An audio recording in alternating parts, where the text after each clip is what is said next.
ദൈവകൃപയിൽ ഞാൻ ആശ്രയിച്ചേ, അവൻ വഴികളെ ഞാനറിഞ്ഞേ, അനുഗമിച്ചിടുമവനുടെ ചുവടുകളെ, അനുഗമിച്ചിടുമവനുടെ ചുവടുകളെ.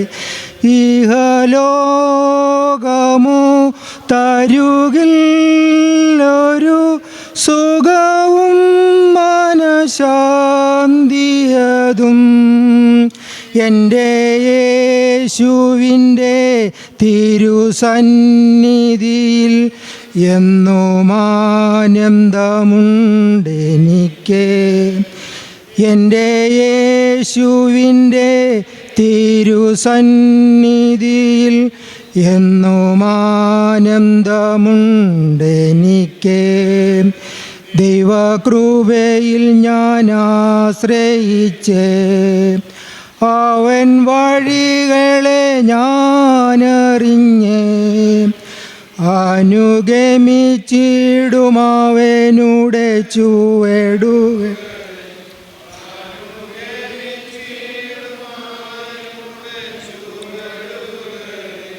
മനോവേദന ഫലശോധന മമ ജീവിത പാതയതിൽ മാറാതേറിടുമ്പോൾ ആത്മനാഥനവൻ മാറിൽ ചാരി ഞാൻ ആശ്വസിക്കും. മാറാതേറിടുമ്പോൾ ആത്മനാഥനവൻ മാറിൽ ചാരി ഞാൻ ആശ്വസിക്കും. ദൈവകൃപയിൽ ഞാൻ ആശ്രയിച്ചേ, അവൻ വഴികളെ ഞാനറിഞ്ഞേ, അനുഗമിച്ചിടുമവനുടെ ചുവടുകളെ, അനുഗമിച്ചിടുമവനുടെ ചുവടുകളെ. എത്ര നല്ലവൻ മതിയായവൻ, എന്നെ കരുതുന്ന കർത്തനവൻ, എൻ്റെ ആവശ്യങ്ങളെല്ലാം അറിഞ്ഞിടുന്ന ഏറ്റവും അടുത്ത സഹായകന്താം. എൻ്റെ ആവശ്യങ്ങളെല്ലാം അറിഞ്ഞിടുന്ന ഏറ്റവും അടുത്ത സഹായകന്താം. ദൈവകൃപയിൽ ഞാൻ ആശ്രയിച്ചേ, അവൻ വഴികളെ ഞാനറിഞ്ഞേ, അനുഗമിച്ചിടുമവനുടെ ചുവടുകളെ, അനുഗമിച്ചിടുമവനുടെ ചുവടുകളെ. എൻ്റെ ആയുസ്സിൽ ദിനമൊക്കെയും തൻ്റെ നാമമഹത്വത്തിനായി ഒരു കൈത്തിരിപോൽ കത്തിയെരിഞ്ഞൊരിക്കൽ തിരുമാറിൽ മറഞ്ഞിടും ഞാൻ. ഒരു കൈത്തിരിപോൽ കത്തിയെരിഞ്ഞൊരിക്കൽ തിരുമാറിൽ മറഞ്ഞിടും ഞാൻ. ദൈവകൃപയിൽ ഞാൻ ആശ്രയിച്ചേ, അവൻ വഴികളെ ഞാനറിഞ്ഞേ, അനുഗമിച്ചിടുമവനുടെ ചുവടുകളെ, അനുഗമിച്ചിടുമവനുടെ ചുവടുകളെ. Song number 42, 42.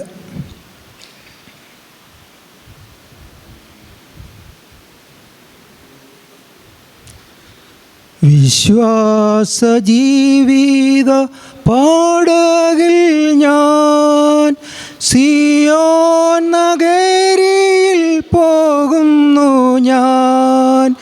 വിശ്വാസനായകനേശുവേ നോ വിശ്രാമദേശത്തു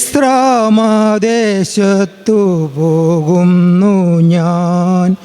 വിശ്വാസനായകനേശുവേ നോ വിശ്രാമദേശത്തു പോകുന്നു ഞാൻ.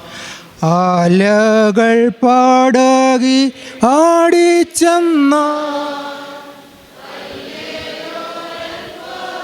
മില്ലെനിക്കേ ആലകൾ പാടകിലാടിച്ചെന്നാൽ അല്ലേരോരൽപ്പവുമില്ലെനിക്കേ ആഴിയുമൊഴിയും നിർമ്മിച്ച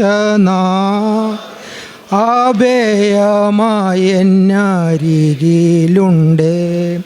ആഴിയുമൊഴിയും നിർമ്മിച്ച അഭയമായെന്നരികിലുണ്ട്. വിശ്വാസജീവിത പാടകിൽ ഞാൻ സിയോൻ നഗരിയിൽ പോകുന്നു ഞാൻ. വിശ്വാസനായകനേശുവേ നോ വിശ്രാമദേശത്തു പോകുന്നു ഞാൻ. വിശ്വാസനായകനേശുവേ നോ വിശ്രാമദേശത്തു പോകുന്നു ഞാൻ.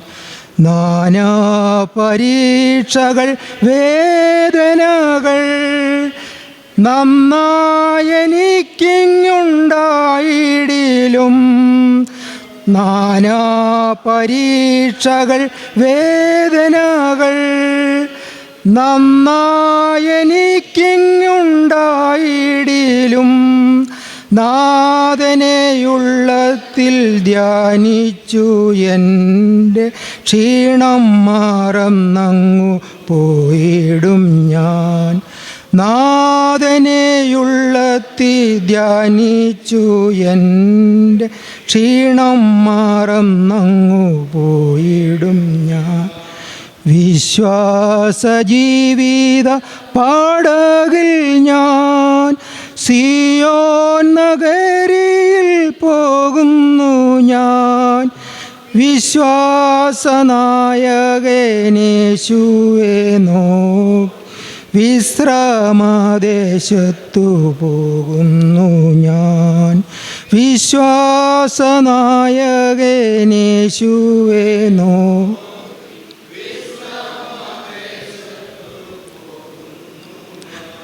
മരണനിഴലിൻ താഴ്വരയിൽ ശരണമായെനിക്കേശുവുണ്ടേ. മരണനിഴലിൻ താഴ്വരയിൽ ശരണമായെനിക്കേശുവുണ്ടേ. കാരളലിഞ്ഞു എൻ കൈകൾ പിടി കരുതി നടത്തുമെന്നന്ത്യം വരെ. കാരളലിഞ്ഞു എൻ കൈകൾ പിടി കരുതി നടത്തുമെന്നന്ത്യം വരെ. വിശ്വാസജീവിത പാടകിൽ ഞാൻ സിയോൻ നഗരിയിൽ പോകുന്നു ഞാൻ. വിശ്വാസനായകനേശുവേ നോ വിശ്രാമദേശത്തു പോകുന്നു ഞാൻ. വിശ്വാസനായകനേശുവേ നോ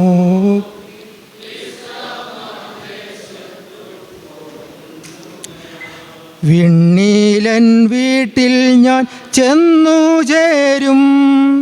കണ്ണുനീരൊക്കെയുമന്നു തീരും. വിണ്ണീലൻ വീട്ടിൽ ഞാൻ ചെന്നു ചേരും. കണ്ണുനീരൊക്കെയുമന്നു തീരും. എണ്ണിയാൽ തീരാത്ത വൻ കൃപകൾ വർണ്ണിച്ചു പാദത്തിൽ വീണിടും ഞാൻ. എണ്ണിയാൽ തീരാത്ത വൻകൃപകൾ വർണ്ണിച്ചു പാദത്തിൽ വീണിടും ഞാൻ. വിശ്വാസ ജീവിത പാടകിൽ ഞാൻ സിയോൻ നഗരിയിൽ പോകുന്നു ഞാൻ. വിശ്വാസനായകനേശുവെ നോക്കി വിശ്രമദേശത്തു പോകുന്നു ഞാൻ. വിശ്വാസനായകനേശുവെ നോക്കി വിശ്രമദേശത്തു പോകുന്നു ഞാൻ.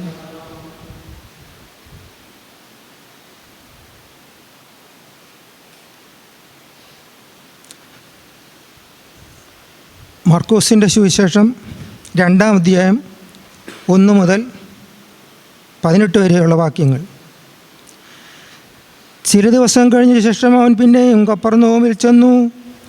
അവൻ വീട്ടിലുണ്ടെന്ന് ശ്രുതിയായി. ഉടനെ വാതിൽക്കൽ പോലും ഇടമില്ലാത്തവണ്ണം പലരും വന്നുകൂടി. അവൻ അവരോട് പറഞ്ഞത്, അപ്പോൾ 4 ആൾ ചുമന്നൊരു പക്ഷപാതക്കാരനെ ചുമന്നിനെ അവിടുക്കൽ കൊണ്ടുവന്നു. പുരുഷാര നിമിത്തവനോട് സമീപിച്ചുകൂടായികയാൽ അവനിരുന്ന സ്ഥലത്തിൻ്റെ മേൽപ്പൂര പൊളിച്ച് തുറന്ന് പക്ഷപാതക്കാരനെ കിടക്കയോട് ഇറക്കി വെച്ചു. യേശുവരുടെ വിശ്വാസം കണ്ടിട്ട് പക്ഷപാതക്കാരനോട്, മകനെ, നിൻ്റെ പാവങ്ങൾ മോചിച്ചു തന്നിരിക്കുമെന്ന് പറഞ്ഞു. അവിടെ ചില ശാസ്ത്രിമാരിരുന്നു. അവൻ ഇങ്ങനെ ദൈവദൂഷണം പറയുന്നത് എന്ത്? ദൈവം ഒരുവനല്ലാതെ പാവങ്ങളെ മോചിപ്പാൻ കഴിയുന്നവനാരെന്ന് ഹൃദയത്തിൽ ചിന്തിച്ചുകൊണ്ടിരുന്നു. ഇങ്ങനെ അവർ ഉൾചിന്തിക്കുന്നത് യേശു ഉടനെ മനസ്സിൽ ഗ്രഹിച്ച് അവരോട്, നിങ്ങൾ ഹൃദയത്തിൽ ഇങ്ങനെ ചിന്തിക്കുന്നത് എന്ത്? പക്ഷപാതക്കാരനോട് നിൻ്റെ പാവങ്ങൾ മോചിച്ചു തന്നിരിക്കുമെന്ന് പറയുന്നതോ എഴുന്നേറ്റ് കിടക്കെടുക്ക് നടക്ക എന്ന് പറയുന്നത് ഏതാകുന്നു എളുപ്പമെന്ന് ചോദിച്ചു. എന്നാൽ ഭൂമിയിൽ പാവങ്ങളെ മോചിപ്പാൻ മനുഷ്യപുത്രന് അധികാരമുണ്ടെന്ന് നിങ്ങൾ അറിയേണ്ടതിന് അവൻ പക്ഷപാതക്കാരനോട് എഴുന്നേറ്റ് കിടക്കെടുത്ത് വീട്ടിലേക്ക് പോകുക എന്ന് ഞാൻ നിന്നോട് പറയുന്നു പറഞ്ഞു. ഉടനെ അവൻ എഴുന്നേറ്റ് കിടക്കെടുത്ത് എല്ലാവരും കാങ്കപ്പുറപ്പെട്ടു. അതുകൊണ്ട് എല്ലാവരും വിസ്മയിച്ചു. ഇങ്ങനെ ഒരു നാളും കണ്ടിട്ടില്ല എന്ന് പറഞ്ഞ് ദൈവത്തെ മഹത്വപ്പെടുത്തി. ബാറയ്ക്കുമോർ.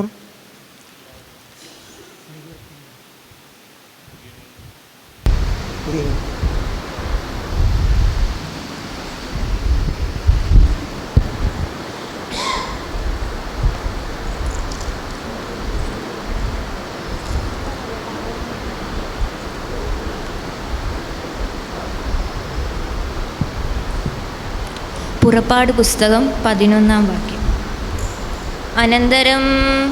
അനന്തരം യഹോവ മോശയോട്, ഞാനൊരു ബാധ കൂടി ഫറവോന്മേലും മിസ്രയീമിലും വരുത്തും. അതിനുശേഷം അവർ നിങ്ങളെ ഇവിടെ നിന്നും പുറപ്പെടുവിക്കും. വിട്ടയക്കുമ്പോൾ നിങ്ങൾ ഒട്ടൊഴിയാതെ ഇവിടെ നിന്നും ഓടിച്ചു കളയും. ഓരോ പുരുഷൻ താൻ താൻ്റെ അയൽക്കാരനോടും ഓരോ സ്ത്രീ താൻ താൻ്റെ അയൽക്കാരത്തിയോടും വെള്ളിയാഭരണങ്ങളും പൊന്നാഭരണങ്ങളും ചോദിപ്പാൻ നീ ജനത്തോട് പറയണമെന്ന് കൽപ്പിച്ചു. യഹോവ മിസ്രയീമിൻ ജനത്തോട് കൃപ തോന്നുമാറാക്കി. വിശേഷാൽ മോശെ എന്ന പുരുഷനെ മിസ്രയീം ദേശത്തെ ഫറവോൻ്റെ ഭക്തന്മാരും പ്രജകളും ശ്രേഷ്ഠനാക്കി വിചാരിച്ചു. മോശ പറഞ്ഞതെന്തെന്നാൽ, യഹോവ ഇപ്രകാരം അരുളി ചെയ്യുന്നു, അന്ധകാര രാത്രിയിൽ നീ മിസ്രയീമിൻ്റെ നടുവിൽ കൂടി പോകും. അപ്പോൾ സിംഹാസനത്തിലിരിക്കുന്ന ഫറവോൻ്റെ ആദിജാതൻ മുതൽ തീക്കല്ലിലിരിക്കുന്ന ദാസന്മാരും ആദിജാതനും മിസ്രയീം ദേശത്ത് കഴിഞ്ഞു പോകും. മൃഗങ്ങളും എല്ലാം കടിഞ്ഞുകൂടി ചത്തുപോകും. മിസ്രയീം ദേശത്ത് എങ്ങും മുമ്പൊരിക്കലും ഉണ്ടായിട്ടില്ലാത്തവണ്ണം ഇനി ഉണ്ടാകാത്തതുമായ വലിയൊരു നിലവിളിയുണ്ടാവും. എന്നാൽ യഹോവ മിസ്രയീമ്യർക്കും യഹോവർ മധ്യസ്ഥതയും വിസ്തീര്യവും ഉണ്ടാകും. നിങ്ങൾ അറിയേണ്ടത്, ഇസ്രായേൽ മക്കൾ യാതൊരു മനുഷ്യൻ്റെയോ മൃഗത്തിൻ്റെയോ നേരെ ഒരു നായ് പോലും നാവനക്കുകയില്ല. അപ്പോൾ നിന്റെ ഈ സകല ഭക്തന്മാരുമെല്ലാം അടുക്കൽ വന്ന് നീയും നിന്റെ കീഴിലിരിക്കുന്ന സർവ്വജനവും പുറപ്പെടുക എന്ന് പറഞ്ഞ് എന്നെ നമസ്കരിക്കും. അതിൻ്റെ ശേഷം ഞാൻ പുറപ്പെടും. അങ്ങനെ അവൻ ഉഗ്രകോപത്തോടെ ഫറവോൻ്റെ അടുക്കൽ നിന്നും പുറപ്പെട്ടു പോയി. യഹോവ മോശയോടും മിസ്രയീം ദേശത്ത് എൻ്റെ അത്ഭുതങ്ങൾ പെരുകേണ്ടതിന് ഫറവോൻ നിങ്ങളുടെ വാക്കു കേൾക്കുകയില്ല എന്ന് അരുളി ചെയ്തു. മോശയും അഹ്റോനും ഈ അത്ഭുതങ്ങളൊക്കെയും ഫറവോൻ്റെ മുമ്പാകെ ചെയ്തുവെങ്കിലും യഹോവ ഫറവോൻ്റെ ഹൃദയത്തെ കഠിനമാക്കി. അവൻ ഇസ്രായേൽ മക്കളെ തൻ്റെ ദേശത്ത് നിന്നും വിട്ടയച്ചുമില്ല. ബാറയ്ക്കുമോർ.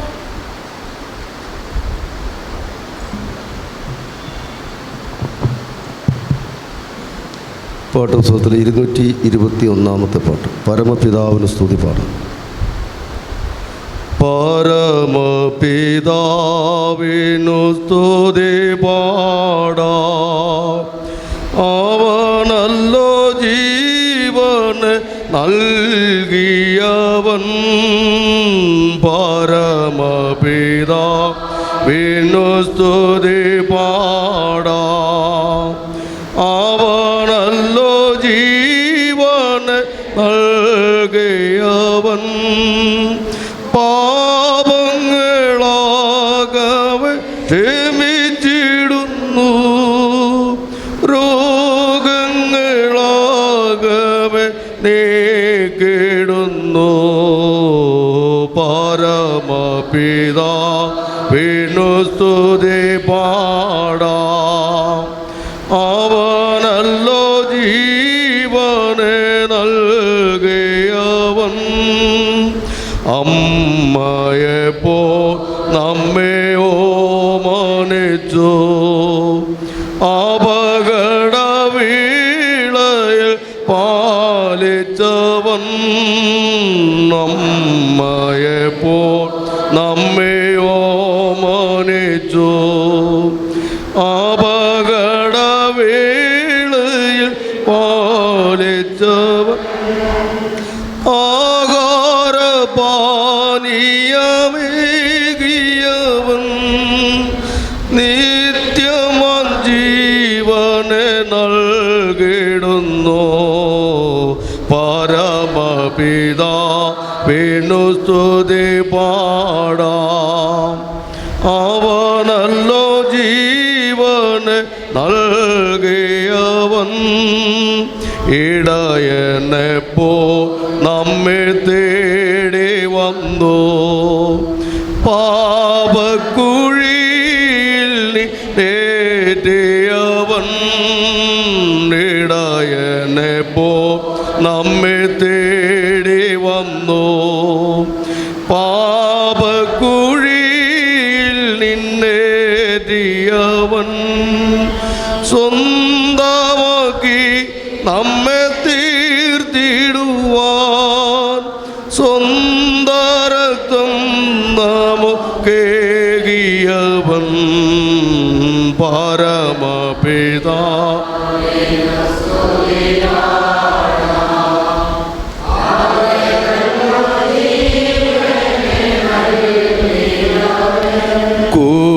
കൂടുകളെ കൂടെ കൂടിളക്കി പറക്കുവാനായി നമ്മെ ശീലിപ്പിച്ചോ. കൂടുകളെ കൂടെ കൂടിളക്കി പറക്കുവാനായി നമ്മെ ശീലിപ്പിച്ചു. ചിറകുകളതിന്മേൽ വഹിച്ചു നമ്മെ.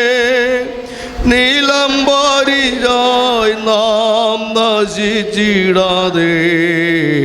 പരമപിതാവിനു സ്തുതി പാടാം. അവനല്ലോ ജീവന് നൽകിയവൻ. സ്തോത്രം ചെയ്യാം ഹൃദയംഗമായി.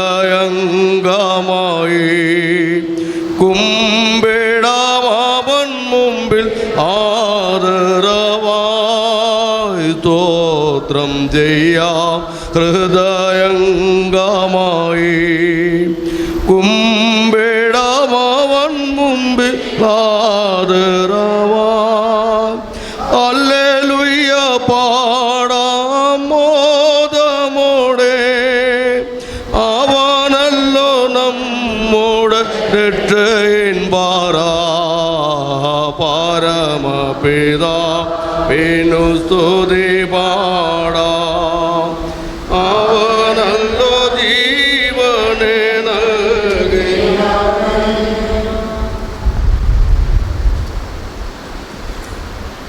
ആറാം സങ്കീർത്തനം. യഹോവേ, നിന്റെ കോപത്തിൽ എന്നെ ശിക്ഷിക്കരുതേ. നിന്റെ ക്രോധത്തിൽ എന്നെ ദണ്ഡിപ്പിക്കരുതേ. യഹോവേ, ഞാൻ തളർന്നിരിക്കുന്നു, എന്നോട് കരുണയുണ്ടാകണമേ. യഹോവേ, എൻ്റെ അസ്ഥികൾ ഭ്രമിച്ചിരിക്കുന്നു, എന്നെ സൗഖ്യമാക്കണമേ. എൻ്റെ പ്രാണനും അത്യന്തം ഭ്രമിച്ചിരിക്കുന്നു. നീയോ യഹോവേ എത്രത്തോളം? യഹോവേ, തിരിഞ്ഞെൻ്റെ പ്രാണനെ വിടുവിക്കണമേ. നിന്റെ കാരുണ്യ നിമിത്തം എന്നെ രക്ഷിക്കണമേ. മരണത്തിൽ നിന്നെക്കുറിച്ച് ഓർമ്മയില്ലല്ലോ. പാതാളത്തിലാർ നിനക്ക് സ്തോത്രം ചെയ്യും. എൻ്റെ ഞരക്കം കൊണ്ട് ഞാൻ തകർന്നിരിക്കുന്നു. രാത്രി മുഴുവനും എൻ്റെ കിടയ്ക്ക് ഒഴുക്കുന്നു. കണ്ണുനീർ കൊണ്ട് ഞാൻ എൻ്റെ കട്ടിലിനെ നനയ്ക്കുന്നു. ദുഃഖം കൊണ്ട് എൻ്റെ കണ്ണ് കുഴിഞ്ഞിരിക്കുന്നു. എൻ്റെ സകല വൈരികളും ഹേതുവായി ക്ഷീണിച്ചുമിരിക്കുന്നു. നീതികേട് പ്രവർത്തിക്കുന്ന എവരുമേ എന്നെ വിട്ടുപോകുവേൻ. യഹോവ എൻ്റെ കരച്ചിൽ, എൻ്റെ ശബ്ദം കേട്ടിരിക്കുന്നു. യഹോവ എൻ്റെ അപേക്ഷ കേട്ടിരിക്കുന്നു. യഹോവ എൻ്റെ പ്രാർത്ഥന കൈക്കൊള്ളും. എൻ്റെ ശത്രുക്കളെല്ലാവരും ലജ്ജിച്ച് ഭ്രമിക്കും. അവർ പിന്തിരിഞ്ഞ് പെട്ടെന്ന് നാണിച്ചു പോകും. ആമീൻ. ദൈവമേ, സുതനക്ക് യോഗ്യമാകുന്നു. പാർക്കുമോ. ദൈവ തിരുനാമത്തിന് മഹത്വം ഉണ്ടാകട്ടെ. ഏറ്റവും ബഹുമാനപ്പെട്ട ആചാര്യശ്രേഷ്ഠൻ, കർത്താവിനാൽ അനുഗ്രഹിക്കപ്പെട്ടവരെ, ഇന്ന് ഈ പ്രാർത്ഥന സംഗമത്തിന് നേതൃത്വം നൽകുന്ന സെൻറ്റ് ജോർജ് പ്രാർത്ഥനയോഗത്തിൻ്റെ സെക്രട്ടറി, പ്രാർത്ഥനയോഗ അംഗങ്ങൾ ഏവർക്കും കർത്തൃനാമത്തിൽ സ്നേഹവന്ദനം. അല്പം ചാറ്റമഴയൊക്കെ കണ്ടപ്പം ഞാൻ പ്രതീക്ഷിച്ചു കഴിഞ്ഞ ഞായറാഴ്ചത്തെ ആവേശമൊക്കെ പലരിലും ചോർന്നു പോകാൻ സാധ്യതയുണ്ട് എന്ന്. പക്ഷെങ്കിൽ ആശങ്കകളെയൊക്കെ അസ്ഥാനത്താക്കി ഇത്രയും പേര് കടന്നു വന്നതിൽ പ്രത്യേകമായിട്ട് നന്ദി അറിയിക്കുന്നു. ആമുഖമായിട്ട് ദീർഘമായൊരു പ്രസംഗം നടത്തുക എന്നുള്ളത് ആവശ്യമില്ല എന്നുള്ളത് എനിക്കറിയാം. എങ്കിലും ഒരു വാക്യം നിങ്ങളുടെ ശ്രദ്ധയിലേക്ക് കൊണ്ടുവന്ന് ഞാൻ എൻ്റെ കടമയിലേക്ക് പ്രവേശിക്കും. ദാനിയേൽ പ്രവാചകൻ്റെ പുസ്തകം 9-ാം അധ്യായം അതിൻ്റെ 3-ാമത്തെ വാക്യം. ദാനിയേൽ പ്രവാചകൻ്റെ പുസ്തകം 9-ാം അധ്യായം അതിൻ്റെ 3-ാമത്തെ വാക്യം. അപ്പോൾ ഞാൻ ഉപവസിച്ചും രട്ടുടുത്തും വെണ്ണീറിലിരുന്നും കൊണ്ട് പ്രാർത്ഥനയോടും യാചനയോടും കൂടെ അപേക്ഷിക്കേണ്ടതിന് ദൈവമായ കർത്താവിങ്കിലേക്ക് മുഖം തിരിച്ചു. ഒരിക്കൽ കൂടി വായിക്കാം. അപ്പോൾ ഞാൻ, ദാവീദാട്ടോ, ഉപവസിച്ചും രട്ടുടുത്തും വെണ്ണീറിലിരുന്നും കൊണ്ട് പ്രാർത്ഥനയോടും യാചനയോടും കൂടെ അപേക്ഷിക്കേണ്ടതിന് ദൈവമായ കർത്താവിങ്കിലേക്ക് മുഖം തിരിച്ചു. ദൈവത്തിൻ്റെ മുഖം കണ്ട് ആരാധിച്ച ഒരു പ്രാർത്ഥനാ മനുഷ്യനായിരുന്നു ദാവീദ്. ദാവീദിനെ പറ്റി, അവൻ്റെ ജീവിതത്തെപ്പറ്റി കൂടുതൽ നിങ്ങൾക്ക് വിവരിക്കേണ്ട ആവശ്യമില്ല. ദാവീദ് പ്രാർത്ഥിച്ചപ്പോൾ ദൈവത്തിൻ്റെ മുഖം കണ്ടു എന്നുള്ള, ദൈവത്തിൻ്റെ മുഖം നോക്കി. ശരിയാ, ദാനിയേൽ ആരാധിച്ചപ്പോൾ ദൈവത്തിൻ്റെ മുഖം കണ്ടു ആരാധിച്ചു.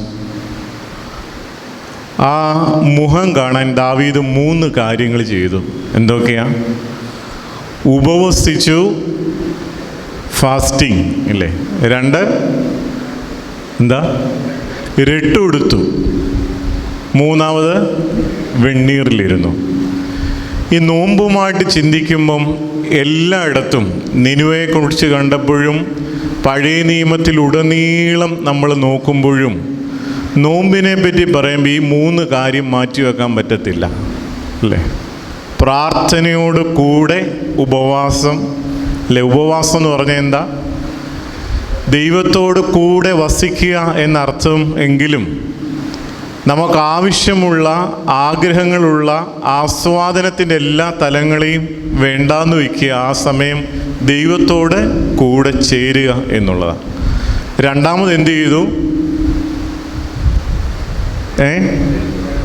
രട്ടുടുത്തു. എന്താ രട്ടെന്ന് പറഞ്ഞാൽ?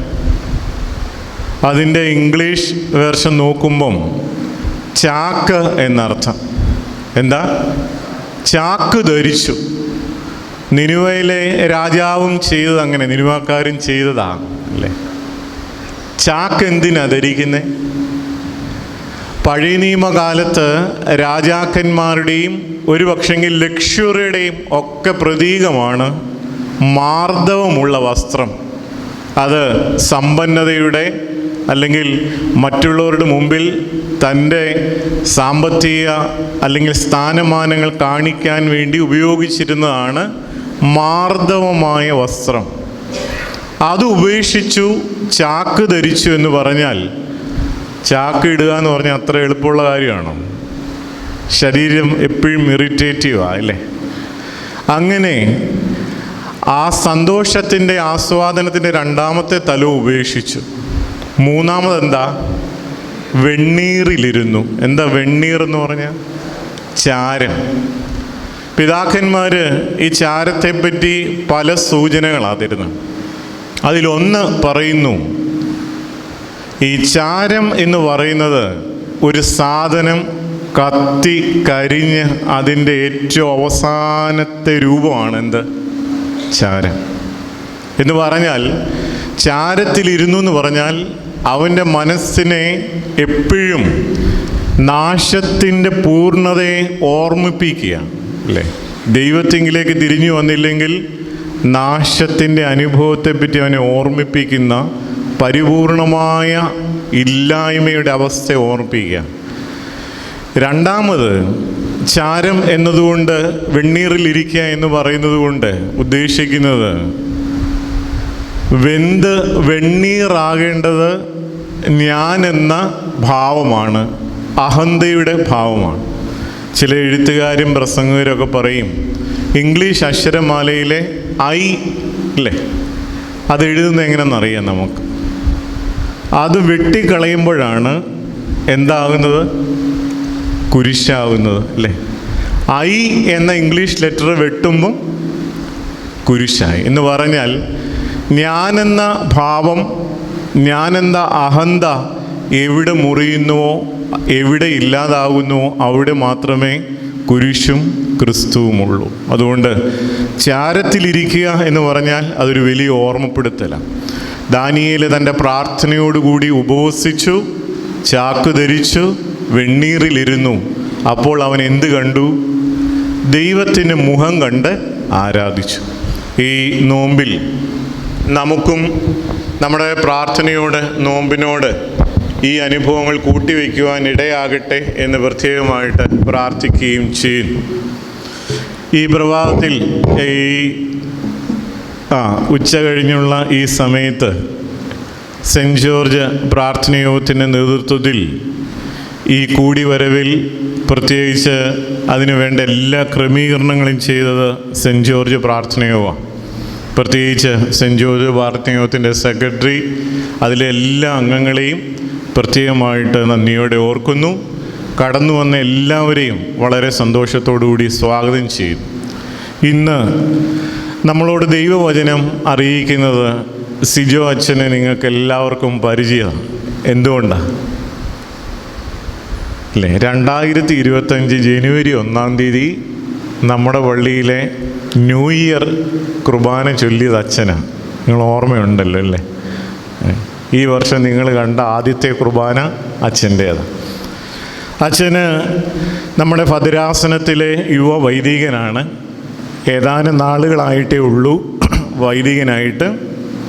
അച്ഛൻ ഇപ്പോൾ നമ്മുടെ ബുക്ക് സ്റ്റോളിൻ്റെ ചുമതലയാണ്. എന്നോടൊപ്പം അച്ഛനും അതിൻ്റെ പ്രവർത്തനങ്ങൾക്ക് വേണ്ടി അക്ഷീണം അതിനു വേണ്ടി അധ്വാനിക്കുന്നു. തിരുമേനി ഏൽപ്പിക്കുന്ന ഉത്തരവാദിത്തങ്ങൾ ചില അച്ഛന്മാർ ലീവ് എടുക്കുമ്പം ചില പള്ളികളിലെ ചുമതലകളൊക്കെ ആയി ഇപ്പം ഇങ്ങനെ പോകുന്നു. പുതിയ ട്രാൻസ്ഫറിൽ അദ്ദേഹത്തിനും പുതിയ നിയോഗങ്ങൾ ലഭിക്കും എന്ന് പ്രത്യാശിക്കുന്നു. അദ്ദേഹം എനിക്ക് വളരെ സന്തോഷമുണ്ട്. അച്ഛനെ ഇരുത്തിക്കൊണ്ട് പറയാനല്ല, പാട്ട് പാടാനും പ്രസംഗിക്കാനും ഒക്കെ ഒരു വൈദികനാവശ്യമായ എല്ലാ അല്ലേ, ഞാൻ ഏതെങ്കിലും ആവശ്യത്തിന് വിളിച്ചാൽ ഒരിക്കലും നോ പറയത്തില്ല. പലര് മുഖത്ത് നോക്കി പറയാം, അച്ഛാ എനിക്ക് വേറെ തിരക്കുണ്ട് എന്ന് പറയും. പലപ്പോഴും വൈദിക പ്രവർത്തനങ്ങളിൽ ഞങ്ങൾക്ക് നോ പറയാൻ പറ്റത്തില്ല ചില കാര്യങ്ങളിൽ. അങ്ങനെ ദൈവികമായ അനുഭവത്തിൽ വളർന്നു വരുന്നു. പ്രത്യേകിച്ച് അദ്ദേഹം മിഴുവേലി ഹോളി ഇന്നസെൻ്റ് ഇടവക അംഗമാണ്. പ്രത്യേകിച്ച് ഈ പ്രാർത്ഥനാ സംഗമത്തിൽ വളരെ ആത്മാർത്ഥതയോടെ ഏറ്റവും ബഹുമാനത്തോടെ ബഹുമാനപ്പെട്ട സിജോ അച്ഛൻ്റെ ഒഫീഷ്യൽ പേര് മാത്യു ജോസഫ് എന്നുള്ളതാണ്. അച്ഛനെ വളരെ സന്തോഷത്തോടുകൂടി വചന ശുശ്രൂഷയ്ക്ക് വേണ്ടി സ്വാഗതം ചെയ്യും.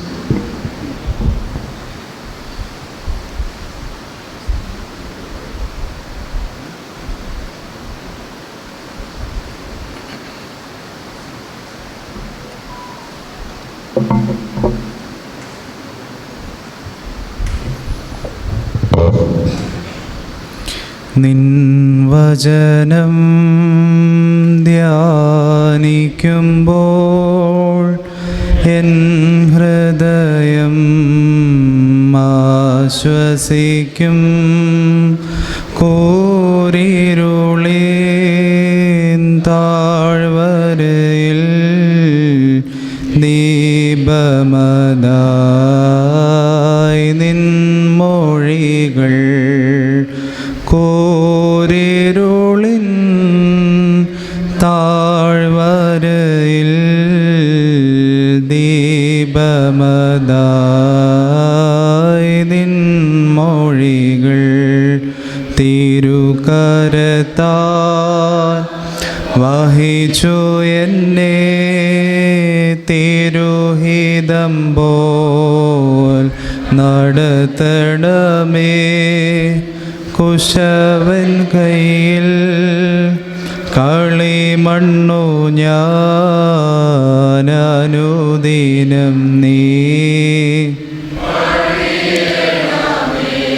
കുശവൻ കയ്യിൽ കളിമണ്ണു ഞാൻ അനുദിനം നീ പണിയണമേ.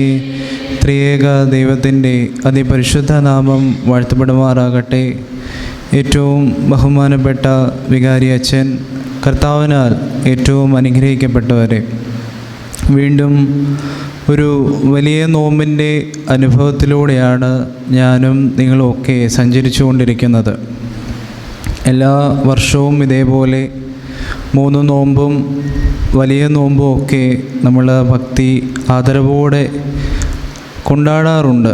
എന്നാൽ പലപ്പോഴും ഈ നോമ്പും പ്രാർത്ഥനകളും ഒക്കെ നമ്മൾ അനുഷ്ഠിക്കുമ്പോഴും എന്ത് മാറ്റമാണ് നമ്മുടെയൊക്കെ ജീവിതത്തിൽ വരുന്നത് എന്നത് ഒന്ന് ചിന്തിക്കേണ്ടത് തന്നെയാണ്. പലപ്പോഴും നോമ്പ് നോൽക്കുമ്പോൾ 2 രീതിയിൽ നമുക്ക് മടുപ്പുണ്ടാകാറുണ്ട്. ഒരു പുസ്തകത്തിൽ കഴിഞ്ഞൊരിടയ്ക്ക് വായിച്ചത് 2 തരത്തിലാണ് നോമ്പിൻ്റെ സമയത്ത് നമുക്ക് മടുപ്പുണ്ടാകുന്നത്.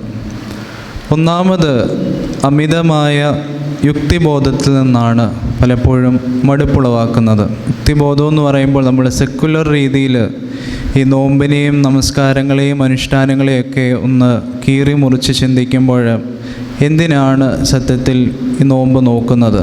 എന്നേക്കാൾ കൊള്ളരുതാത്ത രീതിയിലൊക്കെ ജീവിക്കുന്ന മനുഷ്യർ അവർ നല്ല രീതിയിൽ ഒരു കുഴപ്പമില്ലാതെ പോകുന്നു, പിന്നെ എന്തുകൊണ്ട് ഞാൻ നോമ്പ് നോക്കണം? അങ്ങനെ ബുദ്ധി നമ്മളുടെ വിചാരത്തെയൊക്കെ ഒന്ന് ഓവർടേക്ക് ചെയ്യുമ്പോൾ അമിതമായ യുക്തിബോധം നമ്മുടെ ഉള്ളിലേക്ക് വരും.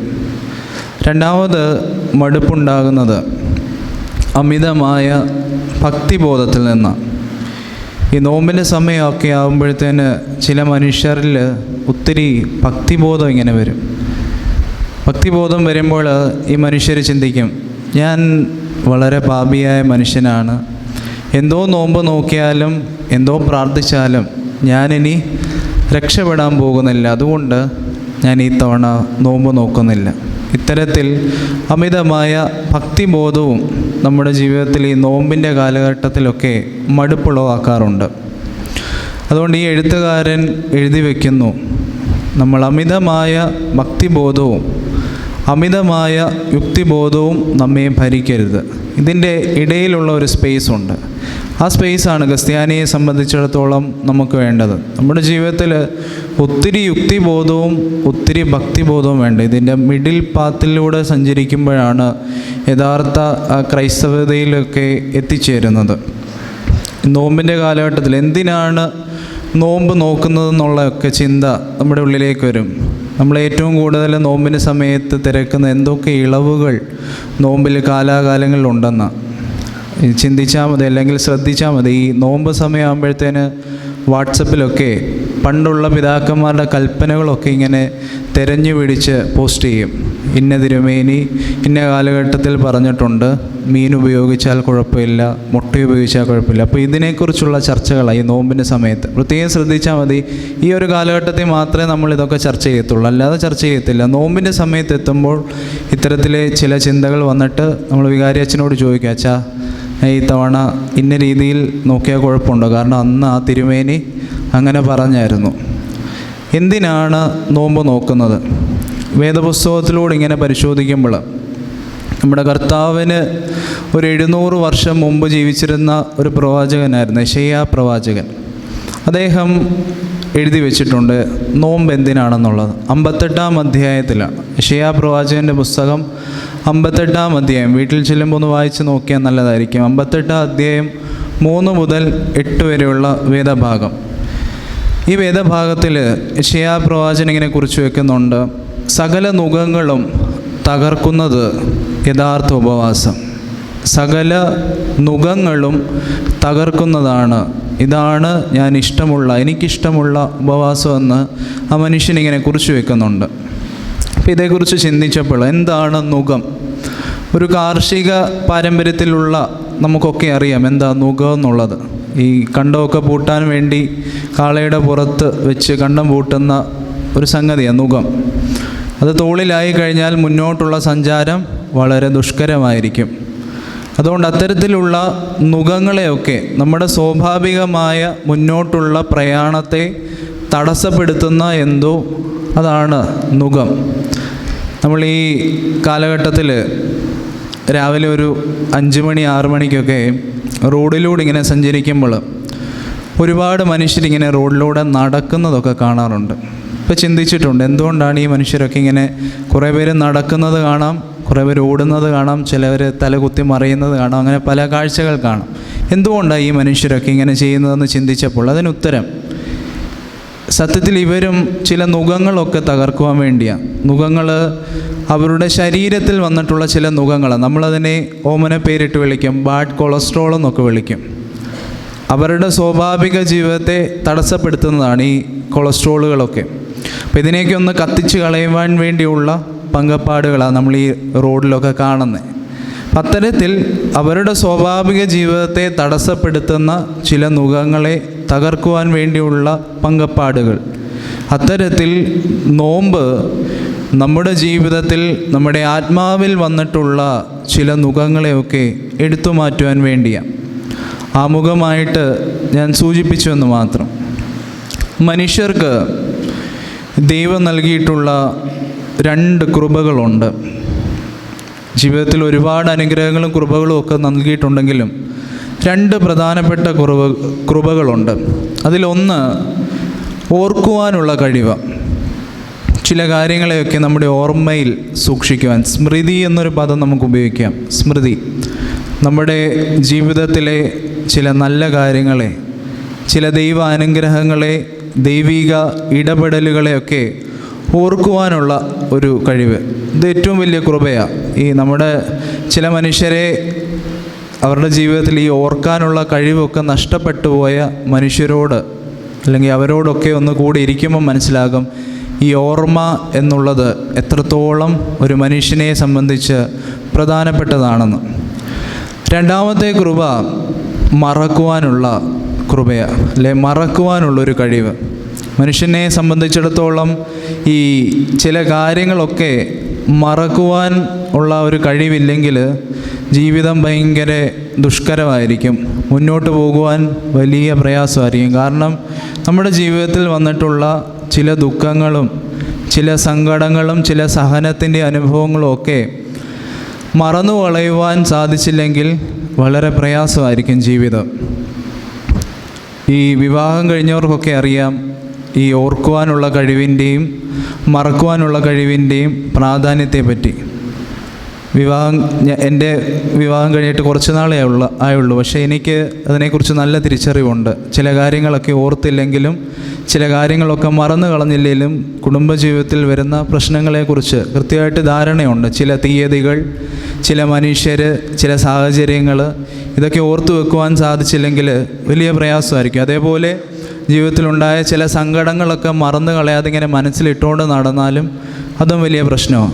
അതുകൊണ്ട് പ്രിയമുള്ളവരെ, ജീവിതത്തിൽ ദൈവം നൽകിയിട്ടുള്ള ഏറ്റവും പ്രധാനപ്പെട്ട 2 കൃപകളാണ് ഓർക്കുവാനുള്ള കഴിവും മറക്കുവാനുള്ള കഴിവും.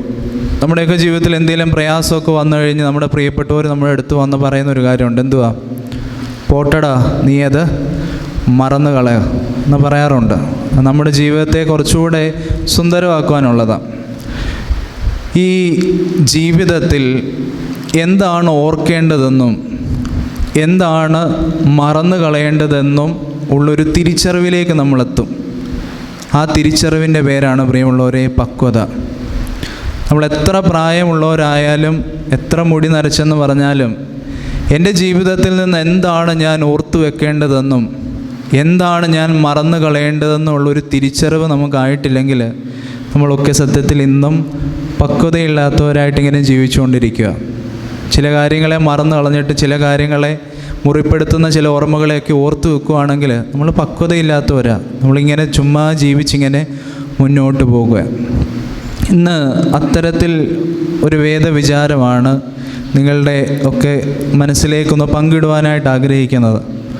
ഞാൻ തുടക്കം തന്നെ പറയാം, എനിക്ക് ഒരുപാട് ആഗ്രഹങ്ങളൊന്നുമില്ല. നിങ്ങൾ ഈ ദേവാലയത്തിൻ്റെ പടി ഇറങ്ങി പോകുമ്പോൾ ഞാൻ കുറേ കാര്യം പറയും. ഒരു 3/4 മണിക്കൂറോളം ഇങ്ങനെ പറഞ്ഞുകൊണ്ടിരിക്കും. നിങ്ങളിത് കേട്ടുകൊണ്ടിരിക്കും. ചിലരിന്ന് ഉറങ്ങും, ചിലർ വേറെ ഏതോ ലോകത്തിലായിരിക്കും. പക്ഷേ എനിക്ക് ഒറ്റ ഒരു ആഗ്രഹമുണ്ട്. നിങ്ങൾ ഈ ദേവാലയത്തിൻ്റെ പടി ഇറങ്ങി പോകുമ്പോൾ ഞാൻ പറഞ്ഞ ഒറ്റ ഒരു വാക്യം മാത്രം ഓർത്തിരുന്നാൽ ഏറ്റവും സന്തോഷം. കാരണം എനിക്കറിയാം, എല്ലാ വർഷവും വലിയ നോമ്പ് വരും. ഇതുപോലെ അതാത് കാലത്തെ വികാരി അച്ഛന്മാർ കോർണർ മീറ്റിങ്ങുകളൊക്കെ ഇങ്ങനെ ക്രമീകരിക്കും. കുറേ ആളുകൾ വരും. എന്തോ ഒരു ആചാരം പോലെ അവിടെ ഇരിക്കും. കുറേ കഴിയുമ്പോൾ ഇറങ്ങിപ്പോകും. നമ്മുടെ ജീവിതത്തിൽ എന്തെങ്കിലും ഒരു മാറ്റം, അതാണ് ദൈവസന്നിധിയിൽ ഏറ്റവും പ്രീതികരമെന്ന് തോന്നുന്നു. എനിക്ക് ഒരാഗ്രഹമുള്ളൂ. ഞാൻ പറയുന്ന ഒരു കൊച്ചു വാക്യമാണ്. ആ വാക്യം മാത്രം ഒന്ന് മനസ്സിൽ ഒന്ന് സൂക്ഷിക്കുവാൻ സാധിച്ചാൽ ഏറ്റവും സന്തോഷം. ഞാൻ പറയുന്ന മുഴുവൻ കാര്യങ്ങളൊന്നും കേൾക്കണമെന്ന് നിർബന്ധമില്ല. ഇന്ന് ഈ ദിവസം ഒരു ചെറിയ പുസ്തകം, അതിലെ ഒരു കുഞ്ഞൊരു വാക്യമാണ് നിങ്ങളുമായിട്ട് പങ്കിടുവാനായിട്ട് ആഗ്രഹിക്കുന്നത്. നമ്മുടെയൊക്കെ വേദപുസ്തകത്തിൽ പേജുകളൊക്കെ ഇങ്ങനെ മറിച്ച് പോകുമ്പോൾ ഒരു ഭാഗം ഇങ്ങനെ പേജുകളൊക്കെ ഒട്ടിയിരിക്കുന്ന ഒരു ഭാഗമുണ്ട്. എനിക്കറിയാം, ആ ഒരു ഭാഗത്തിൽ നിന്നുള്ളൊരു പുസ്തകമാണ്. മോശയുടെ പഞ്ചഗ്രന്ഥങ്ങളുണ്ട്, 5 പുസ്തകങ്ങളുണ്ട്. അതിലൊരു പുസ്തകം, ആരുടെ വേദപുസ്തകം എടുത്ത് നോക്കിയാലും ഇങ്ങനെ പറ്റിയിരിക്കും പേജുകൾ. കാരണം ആ ഭാഗത്തോട്ട് നമ്മൾ തിരിഞ്ഞു പോലും നോക്കാറില്ല. ആ ഒരു പുസ്തകം, ആവർത്തന പുസ്തകം. എനിക്ക് ഉറപ്പുണ്ട് അങ്ങനെ അധികം ആരും കൈവയ്ക്കാത്തൊരു പുസ്തകമാണ്, ഇങ്ങനെ തിരിഞ്ഞു പോലും നോക്കാത്തൊരു പുസ്തകമാണ്. നമ്മൾ ആദ്യം ഉൽപ്പത്തിയൊക്കെ വായിക്കും. പിന്നെ കുറച്ച് കഴിയുമ്പോഴത്തേന് പുറപ്പാടെത്തിയിട്ട് ലേവിയയിൽ വരുമ്പോഴത്തേന് കട്ടിയുള്ള വാക്കുകളൊക്കെ കാണുമ്പം അവിടെ അങ്ങ് നിർത്തും. പിന്നെ പോകുന്നത് സങ്കീർത്തനത്തിലോട്ടും പിന്നെ പോകുന്നത് സുവിശേഷ ഭാഗങ്ങളിലോട്ടും.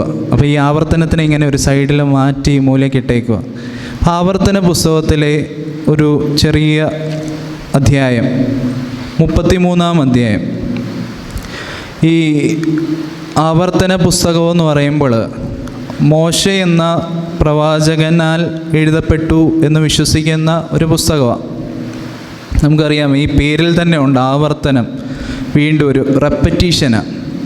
നമ്മളൊക്കെ ഈ കുഞ്ഞുനാൾ സ്കൂളിലൊക്കെ പഠിക്കുമ്പോൾ ഏറ്റവും പാടുള്ള, എന്നെ സംബന്ധിച്ച് പഠിക്കാൻ പാടുള്ളൊരു കാര്യമായിരുന്നു ഈ മാത്സിലെ ഈ ഗുണന പട്ടിക. അപ്പോൾ ടീച്ചർമാരും വീട്ടുകാരും ഒക്കെ ചെയ്യുന്നത് ഇതിങ്ങനെ റെപ്പറ്റീഷനിൽ പഠിപ്പിക്കും.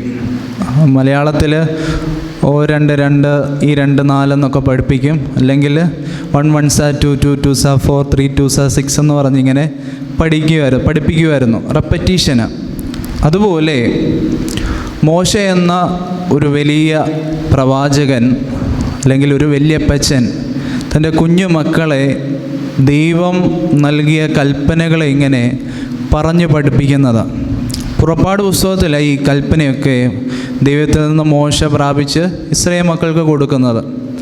പിന്നീട് അതിൻ്റെ ഒരു സമ്മറൈസ്ഡ് ഫോം അല്ലെങ്കിൽ ഒരു ഇൻ്റർപ്രിട്ടേഷൻസാണ് ഈ ആവർത്തന പുസ്തകത്തിലുള്ളത്. പുറപ്പാട് പുസ്തകത്തിലെ ഈ കൽപ്പനകളുടെയൊക്കെ ഒരു ദീർഘമായ ഒരു വിവരണമാണ് ഈ ആവർത്തന പുസ്തകത്തിൽ. അതുകൊണ്ട് നമ്മൾ ഈ പുറപ്പാട് വായിച്ചിട്ട് ആവർത്തനത്തിലേക്ക് വരുമ്പോൾ ചില കാര്യങ്ങളൊക്കെ വീണ്ടും വീണ്ടും ഇതിനകത്ത് കാണാൻ സാധിക്കും.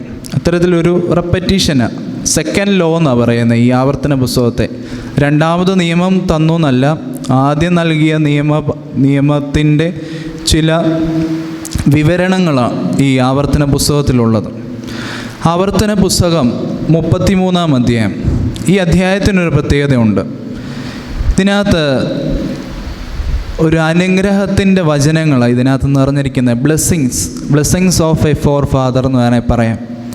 മോശ എന്ന ഒരു വല്യപ്പച്ചൻ തൻ്റെ കുഞ്ഞുമക്കളെ അനുഗ്രഹിക്കുന്ന ചില അനുഗ്രഹ വചനങ്ങൾ. നമ്മുടെയൊക്കെ വീട്ടിലും പണ്ട് കാലങ്ങളിലുണ്ടായിരുന്നു. ഈ വല്യപ്പച്ചന്മാരൊക്കെ കൊച്ചുമക്കളെ അടുത്തേക്ക് വിളിച്ച് അവരുടെ തലയിൽ കൈവച്ച് അനുഗ്രഹിക്കുന്ന ഒരു പാരമ്പര്യം നമുക്കൊക്കെ പണ്ടുണ്ടായിരുന്നു. എന്നാൽ ഇന്ന് ഇല്ല. നമ്മുടെ അച്ഛന്മാരൊക്കെ കയ്യിൽ തലയിൽ വെച്ച് പ്രാർത്ഥിക്കുന്നത് പോലെ പണ്ട് വല്യപ്പച്ചന്മാരൊക്കെ മോനെ ഇഞ്ഞു വാ എന്ന് വെച്ച് തലയിൽ കൈ വെച്ചിട്ട് അനുഗ്രഹിക്കുമായിരുന്നു. അതുപോലെ മോശ എന്ന ഒരു വല്യപ്പച്ചൻ തൻ്റെ കുഞ്ഞുമക്കളെയൊക്കെ ഇങ്ങനെ അനുഗ്രഹിക്കുന്ന ചില അനുഗ്രഹ വചനങ്ങളാണ് ഈ 33-ാം അധ്യായം. ഇതിൻ്റെ ഒരു പ്രത്യേകത, 33-ാം അധ്യായത്തിലെ 16-ാം വാക്യമുണ്ട്. ആ വാക്യമാണ് ഇന്നത്തെ ദിവസം ഒരു കുഞ്ഞ് ധ്യാനത്തിനായിട്ട് തിരഞ്ഞെടുത്തിരിക്കുന്നത്. 33-ാം അധ്യായം, ആവർത്തന പുസ്തകം 33-ാം അധ്യായം 16-ാം വാക്യം. ഞാൻ ആദ്യമേ സൂചിപ്പിച്ചതുപോലെ നിങ്ങളൊന്നും കേട്ടില്ലെങ്കിലും പ്രിയമുള്ളവരെ ഈ ഒരു വാക്യം മാത്രം ഒന്ന് ഹൃദയത്തിൽ ഒന്ന് കോറിയിടുവാനായിട്ട് ശ്രദ്ധിക്കണം. 33-ാം അധ്യായം 16-ാം വാക്യം. അതിലെ ചെറിയൊരു വാക്യം ഇപ്രകാരമാണ്: മുൾപടർപ്പിൽ വസിച്ചവൻ്റെ പ്രസാദം യോസഫിൻ്റെ ശിരസിന്മേലും അവൻ്റെ സഹോദരന്മാരിൽ പ്രഭുവായവൻ്റെ നെറുകമേലും വരുമാറാകട്ടെ. മുൾപടർപ്പിൽ വസിച്ചവൻ്റെ പ്രസാദം യോസഫിൻ്റെ ശിരസിന്മേലും അവൻ്റെ സഹോദരന്മാരിൽ പ്രഭുവായവൻ്റെ നെറുകമേലും വരുമാറാകട്ടെ. ഞാൻ ആദ്യം സൂചിപ്പിച്ചതുപോലെ ഈ ചില കാര്യങ്ങളെ നമ്മൾ ഓർക്കണമെന്നും ചില കാര്യങ്ങളെ നമ്മൾ മറക്കണമെന്നും പറഞ്ഞില്ലേ? അത്തരത്തിലുള്ള ഓർമ്മകളുടെ ഒരു വീണ്ടെടുപ്പും ചില കാര്യങ്ങളെ ക്ഷമിച്ച് പൊറുത്ത് മറന്നു കളയുന്നതിൻ്റെയും ഒരു ദൃഷ്ടാന്തമാണ് ഈ ഒരു വേദവാക്യം. ഞാൻ പറഞ്ഞതുപോലെ മോശ എന്ന ഒരു വല്യപ്പച്ചൻ തൻ്റെ മക്കളെയൊക്കെ അനുഗ്രഹിക്കുന്ന വചനങ്ങളാണ്. അപ്പം മോശയ്ക്ക് യോസേഫിൻ്റെ ഗോത്രത്തിലെ മക്കളെയൊക്കെ അനുഗ്രഹിക്കുന്നതാണ്. യോസേഫിനെ അനുഗ്രഹിക്കുമ്പോൾ സ്വാഭാവികമായിട്ടും യോസഫെ നിന്നെ ഞാൻ അനുഗ്രഹിക്കുന്നു എന്ന് മോശയ്ക്ക് പറഞ്ഞാൽ മതി, അനുഗ്രഹമാകും. പിന്നെ എന്തിനാണ് മോശ എന്ന മനുഷ്യന് ഇത്രയും അഡ്ജക്റ്റീവ്സൊക്കെ ഇതിനെ ചേർക്കുന്നത്, അല്ലെങ്കിൽ ഇത്രയും വിശേഷണങ്ങളൊക്കെ ഈ ഒരു വാക്യത്തോട് കൂടി ചേർക്കുന്നതെന്ന് ചിന്തിച്ചു. നമ്മൾ വേദപുസ്തകം ഞാനിങ്ങനെ വായിച്ചപ്പോൾ ഞാൻ ചിന്തിച്ചൊരു കാര്യം, എന്തുകൊണ്ടായിരിക്കും മോശ ഇങ്ങനെയൊക്കെ പറയുന്നേ? മുൾപടർപ്പിൽ വസിച്ചവൻ്റെ പ്രസാദം നിൻ്റെ ശിരസിന്മേലും എൻ്റെ സഹോദരന്മാരിൽ പ്രഭുവായവൻ്റെ നെറുകമേലും വരുമാറാകട്ടെ എന്ന് എന്തുകൊണ്ടാണ് പറഞ്ഞത്? വെറുതെ പറഞ്ഞാൽ പോരെ, യോസഫെ നിന്നെ ഞാൻ അനുഗ്രഹിക്കുന്നു എന്ന് പറഞ്ഞാൽ മതിയായിരുന്നു. പക്ഷേ എന്തുകൊണ്ടായിരിക്കും മോശ ഇങ്ങനെ പറഞ്ഞത്? ഇതാണ് പ്രിയമുള്ളവരെ, ചില ഓർമ്മകളുടെ വീണ്ടെടുപ്പാണ് ഇവിടെ നടക്കുന്നത്. അതേപോലെ ചില കാര്യങ്ങളെയൊക്കെ മറന്നു കളയണമെന്നും കുഞ്ഞുമക്കളോട് പഠിപ്പിക്കുന്നതാണ്. ഒന്നാമത്തെ ചിന്ത, ജീവിതത്തിലെ മനോഹരമായ ഓർമ്മയുടെ വീണ്ടെടുപ്പ്. ജീവിതത്തിലെ മനോഹരമായ ഓർമ്മയുടെ വീണ്ടെടുപ്പ്. മുൾപടർപ്പിൽ വസിച്ചവൻ്റെ പ്രസാദമെന്ന് മോശ കുറിക്കുന്നത് എന്തിനെയായിരിക്കാം? നമ്മൾ പാട്ടിലൊക്കെ ഇങ്ങനെ വളരെ വാചാലരായിട്ട് ചില കാര്യങ്ങളൊക്കെ ഇങ്ങനെ പാടാറുണ്ട്. മോശ ചമച്ചോര പേടക ദൃഷ്ടാന്തം, അതിനകത്തെ മുൾപടർപ്പിനെക്കുറിച്ചും ഒക്കെ നമ്മളിങ്ങനെ പാടാറുണ്ട്. പക്ഷേ ഇതൊന്നും എന്തായിരിക്കാമെന്ന് ഒന്നും ശ്രദ്ധിച്ചിട്ടില്ലായിരിക്കും. മുൾപടർപ്പിൽ വസിച്ചവൻ്റെ പ്രസാദമെന്ന് മോശ ഇവിടെ കുറിക്കുന്നത് മോശയ്ക്കുണ്ടായ ഒരു ദൈവിക അനുഭവമാണ്. മോശയുടെ ജീവിതം നമുക്കറിയാം, വളരെ പ്രയാസമുള്ള ഒരു കാലഘട്ടത്തിലായി മോശ എന്ന മനുഷ്യൻ ജനിക്കുന്നത്. മോശ ജനിച്ചു, നദിയിലേക്കൊക്കെ എറിയപ്പെടുന്നുണ്ട്. സ്വന്തം മാതാപിതാക്കളെയൊക്കെ വിട്ട് നദിയിലേക്ക് എറിയപ്പെട്ട മോശയെ കൊട്ടാരത്തിലെ ഒരു രാജകുമാരി എടുത്ത് വളർത്തുന്നു. കൊട്ടാരത്തിൽ വളർന്നു വരുന്നു. പിന്നീട് വളർന്നു വന്നു കഴിയുമ്പോൾ തൻ്റെ പ്രിയപ്പെട്ടവരുടെ സങ്കടവും ദുഃഖവും ഒക്കെ നേരിട്ട് കാണാനായിട്ട് ഈ മനുഷ്യനിടയാകുന്നുണ്ട്. നമുക്കറിയാം, നമ്മുടെയൊക്കെ പ്രിയപ്പെട്ടവർക്ക് എന്തെങ്കിലും സങ്കടമോ ദുഃഖമോ ഉണ്ടെങ്കിൽ നമ്മൾ നോക്കി നിൽക്കുമോ? ഒരിക്കലുമില്ല. അതിൽ ഇടപെടാനായിട്ട് നോക്കാറുണ്ട്. അതുപോലെ ആ മനുഷ്യരുടെ സങ്കടത്തിലും ദുഃഖത്തിലും മോശ എന്ന മനുഷ്യൻ ഇടപെടുന്നുണ്ട്. ഇടപെട്ട മോശയെ സ്വന്തക്കാരൊക്കെ തള്ളിക്കളയുന്നുണ്ട്, തള്ളി പറയുന്നുണ്ട്. നമുക്കും അറിയാം, നമ്മൾ ചില മനുഷ്യരെയൊക്കെ നന്നാക്കാനായിട്ട് അവരുടെയൊക്കെ ജീവിതത്തിൽ ഇടപെട്ട് കഴിയുമ്പോൾ എന്തെങ്കിലും ഒരു സങ്കടമോ പ്രയാസമോ വന്നാൽ ആ മനുഷ്യൻ എന്താ പറയുന്നത്? ഞാൻ വളരെ സുന്ദരമായിട്ട് ജീവിച്ചുകൊണ്ടിരിക്കുകയായിരുന്നു, ഈ ഒറ്റയൊരു മനുഷ്യൻ വന്നതുകൊണ്ടാണ് ഞാൻ ഈ അവസ്ഥയിലായെന്ന്. അതുപോലെ തൻ്റെ പ്രിയപ്പെട്ടവരൊക്കെ മോശയെ തള്ളി പറയുന്നു. പിന്നീട് മോശ ആ ദേശം വിട്ട് മറ്റൊരു ദേശത്തേക്ക് പരദേശിയായിട്ട് പാർക്കുവാൻ പോകുന്നു. അവിടെ ഒരു മനുഷ്യൻ്റെ ആടുകളെയൊക്കെ നോക്കി ഇങ്ങനെ ജീവിക്കുന്ന മോശയ്ക്ക് ഹോറേബ് എന്ന പർവ്വതത്തിൽ വെച്ചുണ്ടായ ഒരു ദൈവ അനുഭവമുണ്ട്. ദൈവം മോശയുടെ ജീവിതത്തിലേക്ക് ഇങ്ങനെ ഇടപെടുക. എനിക്ക് നല്ല ഉറപ്പുണ്ട് പ്രിയമുള്ളവരെ, ഇന്നിവിടെ വന്നിരിക്കുന്ന ഓരോ മനുഷ്യരും ഇതുപോലെ മോശയെപ്പോലെ ജീവിക്കുന്ന മനുഷ്യരാണ്. ഒത്തിരി പ്രയാസത്തിലൂടെയും പ്രതിസന്ധിയിലൂടെയൊക്കെയാണ് പോകുന്നത്. ക്രിസ്ത്യാനിയെ സംബന്ധിച്ച് അവൻ്റെ ജീവിതത്തിൻ്റെ അവസാനത്തോളം കൂട്ടായിട്ടുള്ള ഒരാളെ കാണത്തുള്ളൂ. ആരാ? ഈ സഹനവും പ്രയാസവും. നമ്മളൊക്കെ വിചാരിക്കും ഇന്ന് എൻ്റെ ദുഃഖം മാറും അല്ലെങ്കിൽ നാളെ മാറുമെന്ന്. അങ്ങനെ ഒരിക്കലും ആരും വിശ്വസിക്കരുത്. ക്രിസ്ത്യാനിയെ സംബന്ധിച്ചിടത്തോളം അവസാനം കണ്ണടയ്ക്കുന്ന നിമിഷം വരെ അവൻ്റെ ജീവിതത്തിൽ സഹനവും പ്രയാസവും പ്രതിസന്ധിയൊക്കെ കാണും. അതിനെയൊക്കെ ഇങ്ങനെ ചേർത്ത് പിടിച്ച് മുന്നോട്ട് ജീവിക്കാൻ വേണ്ടി യേശുദമ്പുരാൻ നമ്മളെ പഠിപ്പിച്ചിട്ടുള്ളത്. അതുപോലെ ഒരുപാട് പ്രയാസത്തിലൂടെയും പ്രതിസന്ധിയിലൂടെയും ജീവിച്ച മോശയ്ക്ക് ഹോറേബ് എന്ന വലിയ പർവ്വതത്തിൽ ഒരു ദൈവ അനുഭവം ഉണ്ടായി. എരിയുന്ന മുൾപ്പടർപ്പ്, എരിയാതെ നിൽക്കുന്ന മുൾപ്പടർപ്പ്, അതൊരു ദൈവ അനുഭവമായിരുന്നു. അതിനുശേഷം ഈ മോശ എന്ന മനുഷ്യൻ്റെ ജീവിതം മാറി മറിയുന്നത് നമ്മൾ കാണുന്നുണ്ട്. ഒരു വലിയ ജനസമൂഹത്തെ നയിക്കുവാനുള്ള വലിയ ഉത്തരവാദിത്തം മോശ എന്ന മനുഷ്യന് ലഭിക്കുന്നുണ്ട്. പിന്നീട് ആ മനുഷ്യൻ്റെ ജീവിതത്തിൽ വരുന്ന ഓരോ മാറ്റങ്ങളെയും നമുക്ക് കാണാൻ സാധിക്കും. എന്ത് പ്രയാസം വന്നാലും പ്രതിസന്ധി വന്നാലും മോശ എങ്ങോട്ട് ഓടിപ്പോകുന്നേ? ആദ്യം ദൈവസന്നിധിയിലേക്ക് ഓടിച്ചെന്നിട്ട് ചോദിക്കും, തമ്പുരാനെ ഞാൻ എന്തുവാ ചെയ്യണ്ടേ? ഞാൻ ഇന്ന പ്രതിസന്ധിയിലായി, എന്തു ചെയ്യണമെന്ന് മോശ ചോദിക്കും. ഈ മനുഷ്യരെയും കൊണ്ട് മരുഭൂമിയൊക്കെ കടന്ന് ചെങ്കടലിൻ്റെ മുമ്പിൽ ഇങ്ങനെ വന്ന് നിൽക്കുമ്പോൾ പുറകിൽ ഫറവോൻ്റെ സൈന്യം രണ്ട് സൈഡിലും നിന്ന ആളുകൾ മോശയോട് ചൂടായിട്ട് സംസാരിക്കുക. വല്ല ദേശത്ത് കിടന്ന് ഞങ്ങളെ ഇങ്ങനെ ഈ ദേശത്ത് കൊല്ലുവാൻ വേണ്ടിയാണോ നീ കൊണ്ടുവന്നതെന്ന് ഇങ്ങനെ ചോദിക്കുന്നുണ്ട്. മുമ്പിൽ ചെങ്കടലും. എന്ത് ചെയ്യണമെന്നറിയാതെ മോശ ഇങ്ങനെ നിൽക്കുമ്പോൾ ദൈവം പറയുന്നു, നീ മുകളിലോട്ട് നോക്കുക, ഞാൻ നിന്നോടൊപ്പം ഉണ്ടെന്ന് പറഞ്ഞ് ശക്തിപ്പെടുത്തുന്നുണ്ട്. അങ്ങനെ ആ പ്രതിസന്ധിയൊക്കെ തരണം ചെയ്ത് മോശ ഇങ്ങനെ മുന്നോട്ട് നീങ്ങുന്നു. അത്തരത്തിലൊരു 80 വർഷം മുമ്പുള്ള ഒരു ജീവിത അനുഭവത്തെ അല്ലെ തൻ്റെ ജീവിതത്തിലുണ്ടായ ഒരു ദൈവ അനുഭവത്തെക്കുറിച്ചാണ് മോശ ഇവിടെ മുൾപ്പടർപ്പിൽ വസിച്ചവൻ്റെ പ്രസാദം എന്ന ഈ ഒരു ചെറിയൊരു വാക്കിലൂടെ യോസേഫിൻ്റെ കുഞ്ഞുമക്കളെ അനുഗ്രഹിക്കുന്നത്. തൻ്റെ ജീവിതത്തിലുണ്ടായ ഒരു ദൈവ അനുഭവം.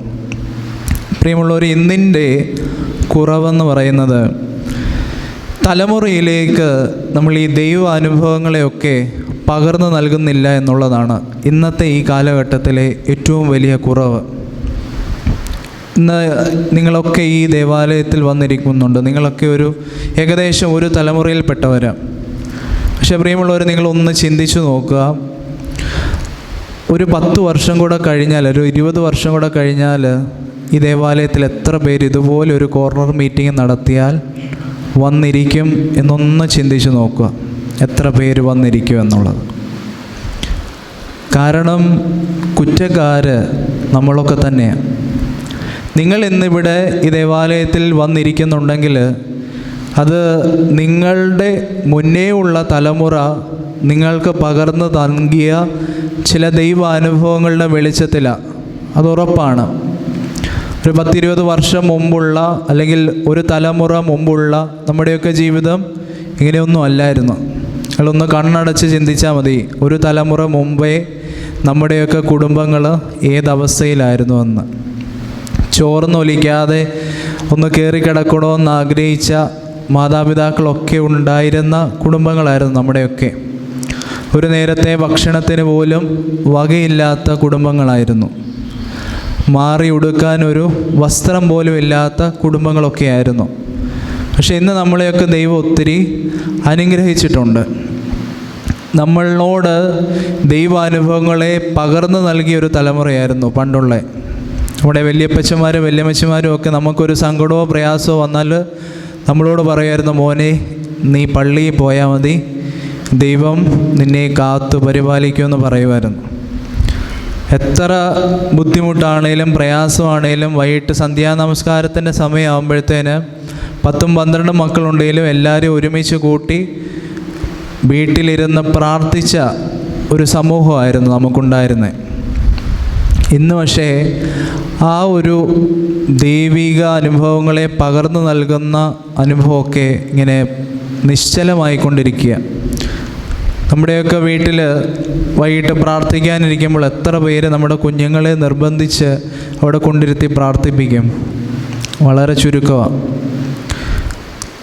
ഈ പള്ളിയിൽ അച്ഛന്മാരൊക്കെ പ്രസംഗിക്കാൻ വരുമ്പോൾ മറ്റുള്ളവരെ പറ്റിയൊക്കെ കുറ്റം പറയുമ്പോൾ നമുക്ക് ഭയങ്കര സന്തോഷമായിരിക്കും. എന്നെക്കുറിച്ചല്ല അച്ഛൻ പറയുന്നത്, വേറെ ആരെയോ കുറിച്ചാണ്.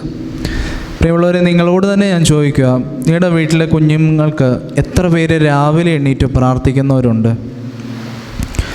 പണ്ടൊക്കെ ഉള്ള ഒരു അനുഭവമായിരുന്നു, ഒരു പ്രഭാത സമയമാകുമ്പോഴത്തേന് ഈ കിളികളൊക്കെ ചിലയ്ക്കുന്നത് പോലെ ചുറ്റുമുള്ള വീട്ടിലെ അമ്മച്ചിമാർ മത്സരിച്ച് പാട്ട് പാടുന്ന കേൾക്കായിരുന്നു. ഒരു പ്രഭാത സമയത്ത് മനമേ പക്ഷിഗണങ്ങൾ എന്നുള്ള പാട്ടും അതിരാവിലെ തിരുസന്നിധിയിൽ നിന്നുള്ള പാട്ടൊക്കെ ഇങ്ങനെ പല വീട്ടിൽ നിന്ന് ഈ കിളികളൊക്കെ അലയ്ക്കുന്ന പോലെ മത്സരിച്ച് പാടുന്ന കേൾക്കായിരുന്നു. പക്ഷെ ഇന്ന് ആ ഒരു സമയം എത്ര വീടുകളിലെ ലൈറ്റ് ഇടുമെന്നുള്ളതൊന്ന് ചിന്തിച്ച് നോക്കണം. എത്ര വീടുകളിൽ, എത്ര കുഞ്ഞുങ്ങളുടെ മുറിയിലെ ലൈറ്റ് കാണും? എത്ര പേര് രാവിലെ എണീറ്റ് പ്രാർത്ഥിക്കും? നമ്മുടെയൊക്കെ തന്നെ കുഴപ്പമാണ്.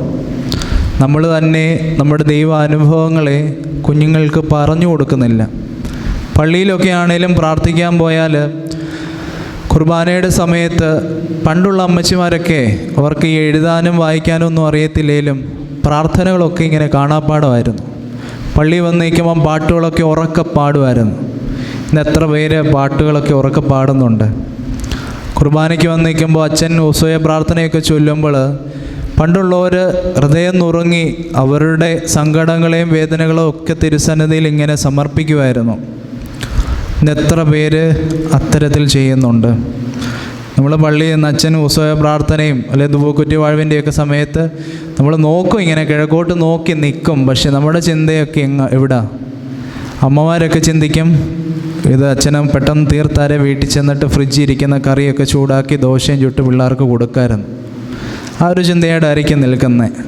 അപ്പന്മാരാണ് ചിന്തിക്കുന്നത് എന്തോ, തിങ്കളാഴ്ച എന്നിട്ട് ബിസിനസ് ചെയ്യുന്നവരാണ് തിങ്കളാഴ്ച എന്നിട്ട് ആരുടെ അടുത്ത് പോയിട്ട് കടം മേടിക്കണം, അല്ലെങ്കിൽ ആരുടെ കടമാണ് ചോദിച്ച് മേടിക്കേണ്ടത്, എന്താണ് ബിസിനസ്സിൽ കൂടുതൽ വളർച്ചയ്ക്ക് ചെയ്യേണ്ടത്. അച്ഛൻ അവിടെ വലിയ കാതീശൊക്കെ ഇങ്ങനെ പറഞ്ഞ് ചൊല്ലുമ്പോൾ നമ്മളെന്തോ ചിന്തിക്കുന്നത്? നമ്മൾ നോക്കി നിൽക്കുന്നുണ്ട്. അച്ഛൻ നോക്കുമ്പോൾ എന്തുവാ, ഭക്തി ആദരവോടുകൂടി ആളുകൾ ഇങ്ങനെ ശ്രദ്ധിച്ച് നിൽക്കുക, കൈകൂപ്പിയൊക്കെ ആയിരിക്കും നിൽക്കുന്നത്. പക്ഷേ ചിന്ത എന്തുവാ? നാളെ എന്തുവാ ചെയ്യണ്ടേ, അല്ലേ മറ്റേനാൾ എന്തുവാ ചെയ്യണ്ടേ? അമ്മമാരുടെ ഏറ്റവും വലിയ ടെൻഷനാണ് എന്ത് കൂട്ടാനുണ്ടാക്കണം, എന്നോ ഇന്ന കാര്യം ഉണ്ടാക്കിയിട്ട് മടുത്തു, നാളെ എന്തോ കൂട്ടാനുണ്ടാക്കണം. ഇതൊക്കെയാണ് നമ്മുടെ ചിന്ത. പക്ഷെ പണ്ടുള്ള തലമുറ അതല്ലായിരുന്നു നമ്മളെ പഠിപ്പിച്ചത്. നോമ്പ് സമയത്ത് കൃഷിയിടത്തിലാണെങ്കിൽ പോലും അവിടെ കുമ്പിട്ട് പ്രാർത്ഥിക്കുന്ന ഒരു സമൂഹമായിരുന്നു. അതിൻ്റെയൊക്കെ നന്മകളാണ് നമ്മൾ ഇന്ന് അനുഭവിക്കുന്നത്. പക്ഷേ പ്രിയമുള്ളവരെ, നമുക്ക് ശേഷമുള്ള തലമുറ ആര് ചെയ്ത നന്മ അനുഭവിക്കുമെന്നുള്ളത് ഒന്ന് ചിന്തിച്ച് നോക്കണം. നമ്മുടെ മുമ്പേ ഉള്ള തലമുറ ചെയ്ത നന്മകളുടെ ഫലം നമ്മൾ ഇന്ന് അനുഭവിക്കുന്നുണ്ടെങ്കിൽ നമുക്ക് ശേഷമുള്ള തലമുറ ആര് ചെയ്ത നന്മയിലായിരിക്കും അനുഗ്രഹം കണ്ടെത്തുന്നത്. വലിയൊരു ചോദ്യചിഹ്നമായിട്ട് നിങ്ങളുടെ ഹൃദയത്തിൽ നിൽക്കട്ടെ. ഞാനിനി ഉത്തരവൊന്നും പറയുന്നില്ല, നിങ്ങളുടെ ഉള്ളിൽ തന്നെ ഒരു ചോദ്യചിഹ്നമായിട്ട് ഇങ്ങനെ കിടന്നോട്ടെ. അതേപോലെ പണ്ടുള്ള അപ്പന്മാരൊക്കെ, നിങ്ങൾ ഈ ചെങ്ങന്നൂർ കൺവെൻഷന് കേട്ടൊരു കാര്യമാണ് നമ്മുടെ സെറാഫിൻ തിരുമേനി പറഞ്ഞ്, ഈ കഥകളൊക്കെ നമ്മളുടെ ജീവിതത്തിൽ നിന്ന് നിന്ന് പോയോ അന്ന് തൊട്ട് തുടങ്ങിയതാണ് പ്രശ്നങ്ങൾ. വല്യമ്മച്ചിമാരുടെയൊക്കെ അടുക്കിലേക്ക് കഥകൾ കേൾക്കാൻ വേണ്ടി ഓടിപ്പോയ, അവരുടെ അടുത്ത് ചേർന്നിരുന്ന ഒരു തലമുറയുണ്ടായിരുന്നു നമുക്ക്. ഞാനൊക്കെ പോയിട്ട് ഇങ്ങനെ കേട്ടിട്ടുള്ള കഥകളൊക്കെ. പക്ഷെ ഇന്ന് അത്തരത്തിലുള്ള കഥകളൊക്കെ നിന്നുപോയി. എത്ര വല്യപ്പച്ചന്മാരൊക്കെ ഇന്ന് കഥ പറയുന്നുണ്ട്? ചുരുക്കമായിരിക്കും. ഇന്ന് നമ്മുടെയൊക്കെ കഥ പറച്ചിലൊക്കെ നിന്നുപോയി. പ്രിയമുള്ളവരെ, ചില ധാർമ്മികതകളും ചില മൂല്യങ്ങളുമൊക്കെ ഇങ്ങനെ തലമുറകളിലേക്ക് പകർന്നു നൽകിക്കൊണ്ടിരുന്നത് ഇത്തരത്തിലുള്ള ചില കഥകളിലൂടെയൊക്കെ ആയിരുന്നു. പക്ഷെ ഇന്ന് അതൊക്കെ നിന്നുപോയി. ഇന്ന് നമ്മുടെ വല്യമ്മച്ചിമാരും ഒക്കെ ഈ കുഞ്ഞു മക്കളോട് അങ്ങോട്ട് സംശയം ചോദിക്കുക. എന്തോ സംശയം? ഓനെ ഈ വാട്സപ്പിൽ എങ്ങനെയാണ് ഈ മെസ്സേജ് അവൻ അയക്കുന്നത്? അല്ലെ ഫേസ്ബുക്കിലെ ഈ ഹാപ്പി ബർത്ത്ഡേ എന്നുള്ള പോസ്റ്റ് അതുകൊണ്ട് അവനൊന്ന് ഇട്ട് കൊടുക്കാമോ? നമ്മൾ അങ്ങോട്ട് സംശയം ചോദിക്കുക. ആ ഒരു രീതിയിൽ നമ്മളെത്തി. ഈ കഥ പറച്ചിലോ അല്ലെങ്കിൽ മൂല്യങ്ങളും ധാർമ്മികതകളും എന്തുവാണെന്ന് പഠിപ്പിക്കുന്നതോ ഒക്കെ ഇങ്ങനെ നിന്നുപോയി. നമ്മൾ തിരിച്ചങ്ങോട്ട് ചോദിക്കുക, എങ്ങനെയാണ് ഫേസ്ബുക്ക് ഉപയോഗിക്കുന്നത്? അതുകൊണ്ട് ഇത് ലോക്കായിപ്പോയി, ഇതെങ്ങനെ ഇത് ഓണാക്കുന്നത്? ലൈറ്റ് കത്തുന്നില്ല. ഇങ്ങനത്തെ സംശയങ്ങളൊക്കെയാണ് നമുക്കുള്ളത്. പ്രിയമുള്ളവരെ, ചില നടത്തിയ വഴികളെ നമ്മൾ മറന്നുകൊണ്ടിരിക്കുക. ചില നന്മകളെയൊക്കെ ഇങ്ങനെ വിസ്മരിച്ച് പോയി നമ്മളിങ്ങനെ മുന്നോട്ട് ജീവിച്ചുകൊണ്ടിരിക്കുക. മോശ എന്ന വലിയ മനുഷ്യൻ തലമുറയിലേക്ക് പകർന്നു നൽകിയത് തൻ്റെ ജീവിതത്തിലുണ്ടായ ഒരു ദൈവാനുഭവത്തെയാണ്. നമ്മുടെ തലമുറകളും പൂർവ്വപിതാക്കന്മാരും ഒക്കെ ചെയ്തതും ഇത് തന്നെയാണ്. അവരുടെ ജീവിതത്തിലുണ്ടായ ചില ദൈവാനുഭവങ്ങളെ തലമുറയിലേക്ക് പകർന്നു നൽകി. നമ്മൾ ഇന്ന് ചെയ്യുന്നത് എന്താണെന്ന് ഒന്ന് ചിന്തിച്ച് നോക്കുക. ഈ എബ്രായ ആളുകളുടെ സ്വഭാവത്തിലുണ്ടായിരുന്നൊരു കാര്യം തന്നെ ഈ കഥകളിലൂടെ അവരുടെ ഓർമ്മ നിലനിർത്തുക എന്നുള്ളത്. ഈ ആവർത്തന പുസ്തകം 26-ാം അധ്യായം വീട്ടിൽ ചെല്ലുമ്പോൾ ഒന്ന് വായിച്ചാൽ മതി. 26-ാം അധ്യായത്തിൽ പറയുന്നുണ്ട്, കൃഷിയൊക്കെ ചെയ്തിട്ട് നല്ല വിളവുകളൊക്കെ കിട്ടുമ്പോൾ ദേവാലയത്തിലേക്ക് എബ്രായ മനുഷ്യർ ചെല്ലുമായിരുന്നു. ചെന്നിട്ട് തങ്ങളുടെ കൃഷിഫലത്തിൻ്റെ കൊട്ട പുരോഹിതൻ്റെ അടുക്കൽ കൊടുത്തിട്ട് ദേവാലയത്തിൻ്റെ നടയിൽ നിന്നിട്ട് ഇവർ പറയുന്നൊരു കാര്യമുണ്ടായിരുന്നു, എൻ്റെ അപ്പൻ ദേശാന്തരിയായ ഒരു അരാമ്യനായിരുന്നു. അതൊരു ഓർമ്മപ്പെടുത്തലാണ്. എൻ്റെ അപ്പൻ ദേശാന്തരിയായ ഒരു അരാമ്യനായിരുന്നു എന്ന് പറയുന്ന ഒരു ഓർമ്മപ്പെടുത്തലാണ്. കാരണം അവരുടെ പൂർവ്വപിതാക്കന്മാർ അനുഭവിച്ച ചില കഷ്ടതകളെയും വ്യതകളെയൊക്കെ ഓർത്തെടുത്ത് ഈ ദേവാലയത്തിൻ്റെ മുമ്പിൽ നിന്ന് പാടുമായിരുന്നു ആ മനുഷ്യർ. ഈ പുതിയ നിയമത്തിൽ അപ്പോസ്തല പ്രവൃത്തികളിൽ സ്തെഫാനോസ് സഹദ അദ്ദേഹം രക്തസാക്ഷിത്വം വരിക്കുന്നതിന് മുമ്പ് ചില ഓർമ്മകളൊക്കെ ഇങ്ങനെ ഓർത്തെടുത്ത് അവിടെ നിൽക്കുന്ന ആളുകളോട് പറയുന്നുണ്ട്. മിസ്രൈമിൻ്റെ അടിമത്തത്തിൽ നിന്ന് ഇസ്രായേൽ മക്കളെയൊക്കെ വീണ്ടെടുത്തതിൻ്റെ കഥകൾ. പ്രിയമുള്ളവരെ, നോമ്പെന്ന് പറഞ്ഞാൽ ചില ഓർമ്മകളെയൊക്കെ വീണ്ടെടുക്കുവാനുള്ള സമയം കൂടെയാണ്. നമ്മുടെ രക്ഷകനായ ക്രിസ്തു സകല മഹിമയും വിട്ട് ഈ ഭൂമിയിലേക്ക് ഇറങ്ങി വന്നതിൻ്റെ ചില ഓർമ്മകൾ, അതിനെയൊക്കെ വീണ്ടെടുക്കുവാനുള്ള സമയമാണ്. ഉൾപ്പടർപ്പിൽ വസിച്ചവൻ്റെ പ്രസാദം മോശ എന്ന മനുഷ്യൻ്റെ ജീവിതത്തിലുണ്ടായ ചില മനോഹരമായ ദൈവാനുഭവങ്ങളുടെ വീണ്ടെടുപ്പായിരുന്നു. അതിൻ്റെ 2-ാം ഭാഗത്തിൽ അവൻ്റെ സഹോദരന്മാരിൽ പ്രഭുവായവൻ്റെ നെറുകമേലും വരുമാറാകട്ടെ എന്നുള്ള ഒരു ഭാഗമാണ്. ഇത് യോസഫ് എന്ന മനുഷ്യനെക്കുറിച്ചുള്ള ചില ചിന്തകളാണ്. ഇവിടെ ജീവിതത്തിലെ ചില മുറിവേൽപ്പിക്കുന്ന ഓർമ്മയ്ക്കുള്ളൊരു സൗഖ്യമാണ്. ചിലതൊക്കെ മറക്കണമെന്ന് ഞാൻ തുടക്കം പറഞ്ഞല്ലേ, അത്തരത്തിൽ ഉള്ളൊരു അനുഭവം യോസഫ് എന്ന മനുഷ്യൻ്റെ ജീവിതത്തിലുണ്ടായ ചില അനുഭവങ്ങൾ. നമുക്കൊക്കെ അറിയാം, യോസഫ് എന്ന മനുഷ്യൻ തൻ്റെ ജീവിതം എപ്രകാരം മുന്നോട്ട് നയിച്ചെന്നുള്ളത്.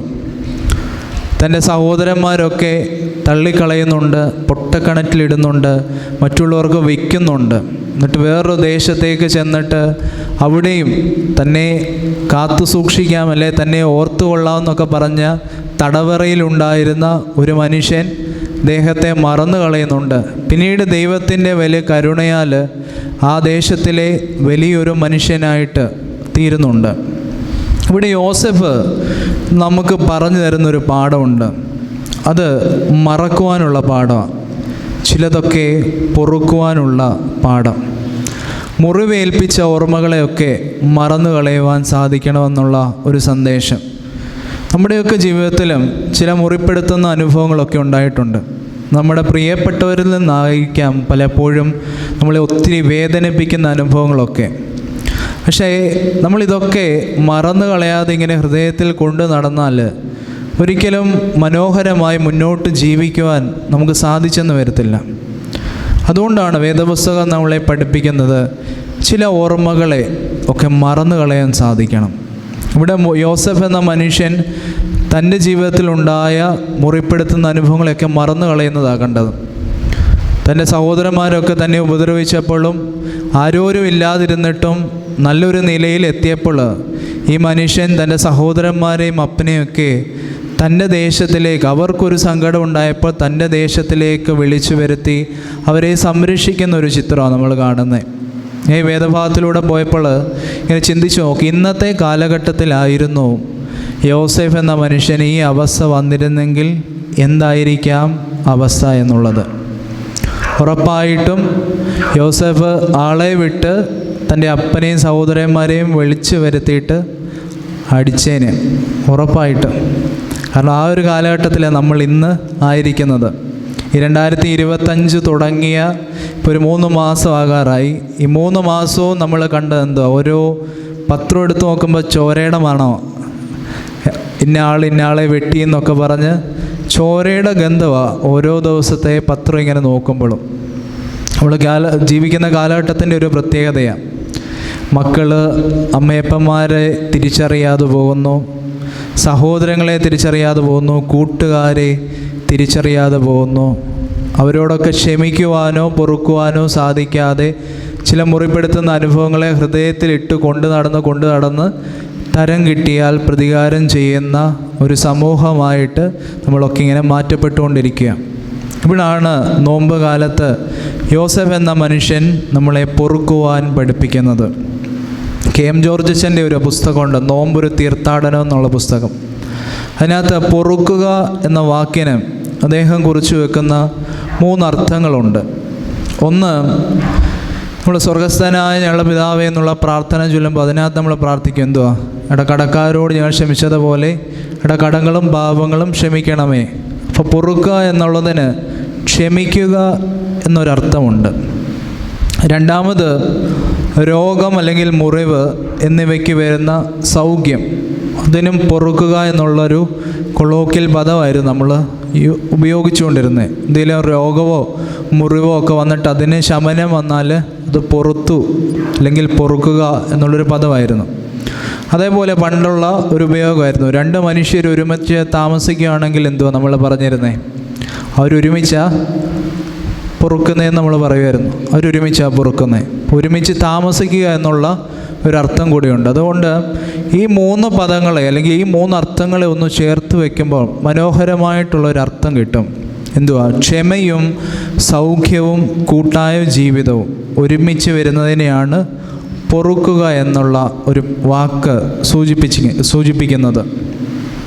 അതിനൊരു ഉദാഹരണം പറഞ്ഞത്, നമ്മളിങ്ങനെ നടന്നു പോകുമ്പോൾ മനോഹരമായൊരു പുഷ്പം നമ്മുടെ മുമ്പിൽ കിടക്കുക, വല്ല മുല്ലപ്പൂ തന്നെ ഉദാഹരണമായിട്ട് എടുക്കാം. നമ്മൾ നടന്നു പോകുമ്പോൾ നല്ല മനോഹരമുള്ള സുഗന്ധം നല്ലപോലെയുള്ള ഒരു മുല്ലപ്പൂവിൻ്റെ കൂട്ടം ഇങ്ങനെ കടന്നു പോവുക. ചെരുപ്പില്ലാതെ നടന്നു പോയി ഈ മുല്ലപ്പൂവിനെ ചവിട്ടി അരച്ചിട്ട് നമ്മൾ മുമ്പോട്ട് പോകുമ്പോൾ എന്താണ് അവിടെ സംഭവിക്കുന്നത്? ഈ മുല്ലപ്പൂവിൻ്റെ സുഗന്ധം സ്വാഭാവികമായിട്ട് നമ്മുടെ പാദങ്ങളിലൊക്കെ ഇങ്ങനെ പരന്നു നിൽക്കും. അതാണ് പ്രിയമുള്ളവരെ ക്ഷമ. ക്ഷമയ്ക്ക് ഇത്രയും മനോഹരമായിട്ടുള്ള ഒരു അർത്ഥം ഞാൻ ഇതുവരെ കണ്ടിട്ടില്ല.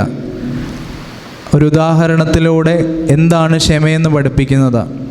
നമ്മൾ നടന്നു പോകുമ്പോൾ ഒരു പുഷ്പത്തെ ചവിട്ടി മുന്നോട്ട് പോകുമ്പോൾ ആ പുഷ്പത്തിൻ്റെ ജീവിതം അവിടം കൊണ്ട് തീരുക, പക്ഷേ അത് ചെയ്യുന്നത് നമ്മുടെ ജീവിതത്തിലേക്ക് ചില സുഗന്ധങ്ങൾ പകരുന്നതാണ്. നമ്മൾ ക്ഷമിക്കുക എന്ന് പറയുമ്പോൾ നമ്മളെ സ്നേഹിക്കുന്നവരോട് ക്ഷമിക്കുക എന്നുള്ളതല്ല. നമ്മളോട് ദ്വേഷ്യമുള്ളവരോട്, നമ്മളെ വേദനപ്പെടുത്തിയവരോട് ക്ഷമിക്കുക എന്ന് പറയുമ്പോൾ അവരെന്ത് തെറ്റ് ചെയ്താലും അതിനെയൊക്കെ പുറത്ത് അവരുടെ ജീവിതത്തിൽ സുഗന്ധം പകരുമ്പോഴാണ് ക്ഷമയ്ക്ക് യഥാർത്ഥ അർത്ഥതലം നമ്മുടെ ജീവിതത്തിലേക്ക് കടന്നു വരുന്നത്. ഇവിടെ യോസേഫ് പഠിപ്പിക്കുന്നു, ചില മുറിപ്പെടുത്തുന്ന അനുഭവങ്ങളെ ഓർത്തു വയ്ക്കാതെ, പ്രതികാര മനോഭാവമില്ലാതെ ഇതൊക്കെ മറന്നു കളയുവാൻ സാധിക്കണം. എന്നെങ്കിൽ മാത്രമേ ജീവിതം സുന്ദരമാകത്തുള്ളൂ. നോമ്പ് ചില മുറിപ്പെടുത്തുന്ന അനുഭവങ്ങൾക്ക് സൗഖ്യം വരുത്തുന്ന വലിയ ഔഷധമാണ്. അതുകൊണ്ടാണ് നോമ്പിലേക്ക് നമ്മൾ പ്രവേശിക്കുമ്പോൾ വലിയ ശുഭക്കോന എന്ന ശുശ്രൂഷയിലൂടെയാണ് നമ്മൾ നോമ്പിൻ്റെ ദിനങ്ങളിലേക്ക് പ്രവേശിക്കുന്നത്. അനുരഞ്ജനത്തിൻ്റെ ഒരു കുദാശയ. നമ്മൾ ആരോടെങ്കിലും തെറ്റ് ചെയ്തിട്ടുണ്ടെങ്കിൽ അതെന്നോട് പൊറുക്കണമേ എന്ന് അവരോട് പറഞ്ഞുകൊണ്ട് നോമ്പിൻ്റെ അനുഭവത്തിലേക്ക് പ്രവേശിക്കുന്ന ഒരു വലിയ അനുഭവം. ഇവിടെ മോശയ്ക്കും യോസേഫിനുമൊക്കെ ഉണ്ടായ ഒരു തിരിച്ചറിവുണ്ടായിരുന്നു. മോശ തൻ്റെ ജീവിതത്തിലുണ്ടായ ദൈവാനുഭവത്തെ ഓർത്തു വെച്ചെങ്കിൽ യോസേഫ് തൻ്റെ ജീവിതത്തിലുണ്ടായ മുറിപ്പെടുത്തുന്ന അനുഭവങ്ങളെ മറന്നു കളഞ്ഞെങ്കിൽ അവർക്ക് ചില ബോധ്യങ്ങളുണ്ടായിരുന്നു. ആ ബോധ്യം തന്നെ സ്നേഹിക്കുന്ന ഒരു ദൈവം ഞങ്ങൾക്കുണ്ടെന്നുള്ള ഒരു ബോധ്യമായിരുന്നു. നമ്മുടെയൊക്കെ ജീവിതത്തിൽ ഇന്നില്ലാത്തൊരു കാര്യം അതാണ്. എന്നെ സ്നേഹിക്കുന്ന ഒരു ദൈവം എനിക്കുണ്ടെന്നുള്ള ബോധ്യം ഇല്ലാത്തതുകൊണ്ടാണ് പലപ്പോഴും നമ്മൾ ഒത്തിരി സങ്കടത്തിലൂടെയും അല്ലെങ്കിൽ ഒത്തിരി പ്രയാസത്തിലേക്കൊക്കെ പോകുന്നത്. എന്നെ സ്നേഹിക്കുന്ന ഒരു ദൈവം ഉണ്ടെന്നുള്ള ഒരു വിശ്വാസമായിരിക്കണം നമ്മളെയൊക്കെ മുന്നോട്ട് നയിക്കേണ്ടത്. ആദ്യം നമ്മളൊരു പാട്ട് പാടിയതിനകത്തുണ്ട് എനിക്ക് ഏറ്റവും ഇഷ്ടപ്പെട്ട ഒരു വേദവാക്യം, 23-ാം സങ്കീർത്തനത്തിലെ ഒരു വാക്യം. എനിക്ക് തോന്നുന്നു നമ്മുടെ കൊച്ചു കുഞ്ഞുങ്ങളൊക്കെ ഇന്നുണ്ടോയെന്നറിയത്തില്ല, പണ്ടുണ്ടായിരുന്ന ഒരു തലമുറ കൊച്ചു കുഞ്ഞുങ്ങൾ അമ്മേ അപ്പ എന്ന് വിളിച്ച് ഒന്ന് സംസാരിച്ച് തുടങ്ങുമ്പോഴേ വല്യമ്മച്ചിമാരൊക്കെ കാണാപ്പാഠം പഠിപ്പിക്കുന്ന ഒരു വേദഭാഗമായിരുന്നു ഈ 23-ാം സങ്കീർത്തനം. യഹോവ എൻ്റെ ഇടയനാവുന്നു എന്നുള്ള സങ്കീർത്തനം.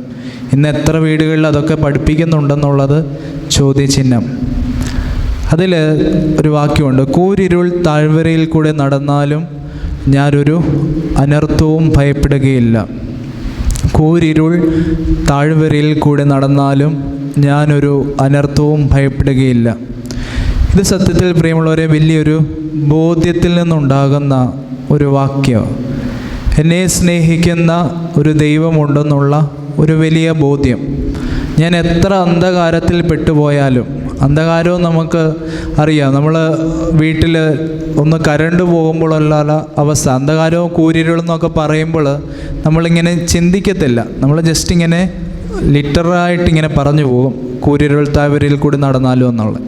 പക്ഷെ ഒന്ന് ചിന്തിച്ച് നോക്കുക, നിങ്ങൾ ഒരു ഷോപ്പിങ്ങിനൊക്കെ പോകുമ്പോൾ ലിഫ്റ്റിൽ കയറിയിട്ട് കറണ്ടൊന്ന് പോയാലുള്ള അവസ്ഥ, അത് പെട്ടുപോയ ഒരവസ്ഥയാണ്. അത്തരത്തിൽ മുമ്പിൽ പ്രതീക്ഷകളൊന്നുമില്ലാത്ത ഒരു ചെറിയ വെളിച്ചം പോലും ഇനിയും ഉണ്ടാകില്ല എന്നുള്ള ഒരവസ്ഥയിൽ ഇങ്ങനെ നിൽക്കുമ്പോൾ പേടിക്കാതെ എന്നെ താങ്ങുന്ന, എനിക്ക് പ്രകാശമായി ഒരു ദൈവമുണ്ടെന്നുള്ള ഒരു ബോധ്യത്തിൽ നിന്നാണ് ഈ ഒരു വാക്യം വരുന്നത്. കൂരിരുൾ താഴ്വരയിലായപ്പോലും ഞാൻ ഭയപ്പെടുകയില്ല, കാരണം എൻ്റെ ഇടയനായ യഹോവ എന്നോടൊപ്പമുണ്ട് എന്നുള്ളൊരു ബോധ്യം. ഞാനൊക്കെ സ്കൂളിൽ പഠിച്ചുകൊണ്ടിരിക്കുന്ന സമയത്ത് നമുക്കൊക്കെ അറിയാം, സ്കൂളൊക്കെ തുറക്കാറാകുന്ന സമയത്ത് വീട്ടിലൊരു പരിപാടിയുണ്ട്. എന്തുവാ, ഈ ബ്രൗൺ പേപ്പറൊക്കെ മേടിച്ച്, നെയിം സ്ലിപ്പൊക്കെ മേടിച്ച് കൊച്ചു പിള്ളേരെയൊക്കെ കൂട്ടിയിരുത്തിയിട്ട് അപ്പനും അമ്മയും കൂടെ ഇത് പൊതിഞ്ഞു കൊടുക്കുന്ന ഒരു പരിപാടി പണ്ടുണ്ടായിരുന്നു, ഇന്നുണ്ടോ എന്ന് എനിക്കറിയത്തില്ല. അപ്പോൾ നെയിം സ്ലിപ്പൊക്കെ ഒട്ടിച്ച് പേരൊക്കെ എഴുതി സ്കൂളിൽ പോകും. സ്കൂളിൽ പോകുന്ന സമയത്ത് ഞാൻ ഒരിക്കലും ഇതുപോലെ സ്കൂളിൽ ചെന്നപ്പം എൻ്റെ അടുത്തിരിക്കുന്ന ഒരു പയ്യൻ അവൻ്റെ മാത്സിൻ്റെ പുസ്തകത്തിൽ നെയിം സ്ലിപ്പിൻ്റെ പേരെഴുതി എൻ്റെ സൈഡിൽ എഴുതി വെച്ചേക്കുന്നു, ഗോഡ് ഈസ് ലവ്. ഇത് കണ്ടപ്പോൾ എനിക്ക് ഭയങ്കര സന്തോഷമായി. എന്തുകൊണ്ടായിരിക്കും ഇനി ഇത് എഴുതിയതെന്ന് ചിന്തിച്ചു. അപ്പം നോക്കിയപ്പോൾ എന്തുവാ, മാത്സിൻ്റെ പുസ്തകമാണ്. ഉറപ്പിച്ചു ഗോഡ് ഈസ് ലവ് എന്ന് എഴുതിയാൽ മാത്സിൽ പാസ്സാകും. ഒന്നും നോക്കിയില്ല, എൻ്റെ നെയിം സ്ലിപ്പിൻ്റെ പേരെഴുതിയതിൻ്റെ ചുറ്റും അങ്ങ് ഞാൻ എഴുതി വെച്ചു. ഒന്നല്ല, ഒരു 3-4 പ്രാവശ്യം എഴുതി God is love, God is love, God is love. എന്തോ അന്ന് വലിയ അറിവോ ചിന്തിക്കാനുള്ള കഴിവോ ഒന്നും ഇല്ലാത്തൊരു സമയം. പക്ഷെ ഇന്ന് ചിന്തിക്കുന്നുണ്ട് എന്താണ് അതിൻ്റെ അർത്ഥം എന്നുള്ളത്. ഗോഡ് ഈസ് ലവ്, സ്നേഹമാണ്, ദൈവം സ്നേഹമാണെന്നുള്ള ഒരു വലിയ സന്ദേശം. അന്ന് ഇതിൻ്റെ അർത്ഥമൊന്നും അറിയത്തില്ലായിരുന്നു. പക്ഷെ ഇന്ന് മനസ്സിലാക്കുന്നു, ശരിയാ, ദൈവത്തിന് സ്നേഹമെന്ന ഒരർത്ഥം കൂടിയുണ്ട്. വേറെ ആരും നമ്മളെ ഇങ്ങനത്തെ ഒരു പാഠം പഠിപ്പിക്കത്തില്ല. ദൈവം സ്നേഹമാണെന്നുള്ള ഒരു വലിയ പാഠം. ഇന്ന് നമ്മുടെ മക്കളുടെയൊക്കെ പുസ്തകത്തിൻ്റെ ചുറ്റും നോക്കി എന്തായിരിക്കും, മോൺസ്റ്റർന്നോ അല്ലെ സൂപ്പർമാനെന്നോ സ്പൈഡർമാനെന്നോ ഒക്കെ ആയിരിക്കും. ഈ ഗോഡ് ഈസ് ലവ് ഒക്കെ കഴിഞ്ഞു. അതിൻ്റെയൊക്കെ കാലം കഴിഞ്ഞു.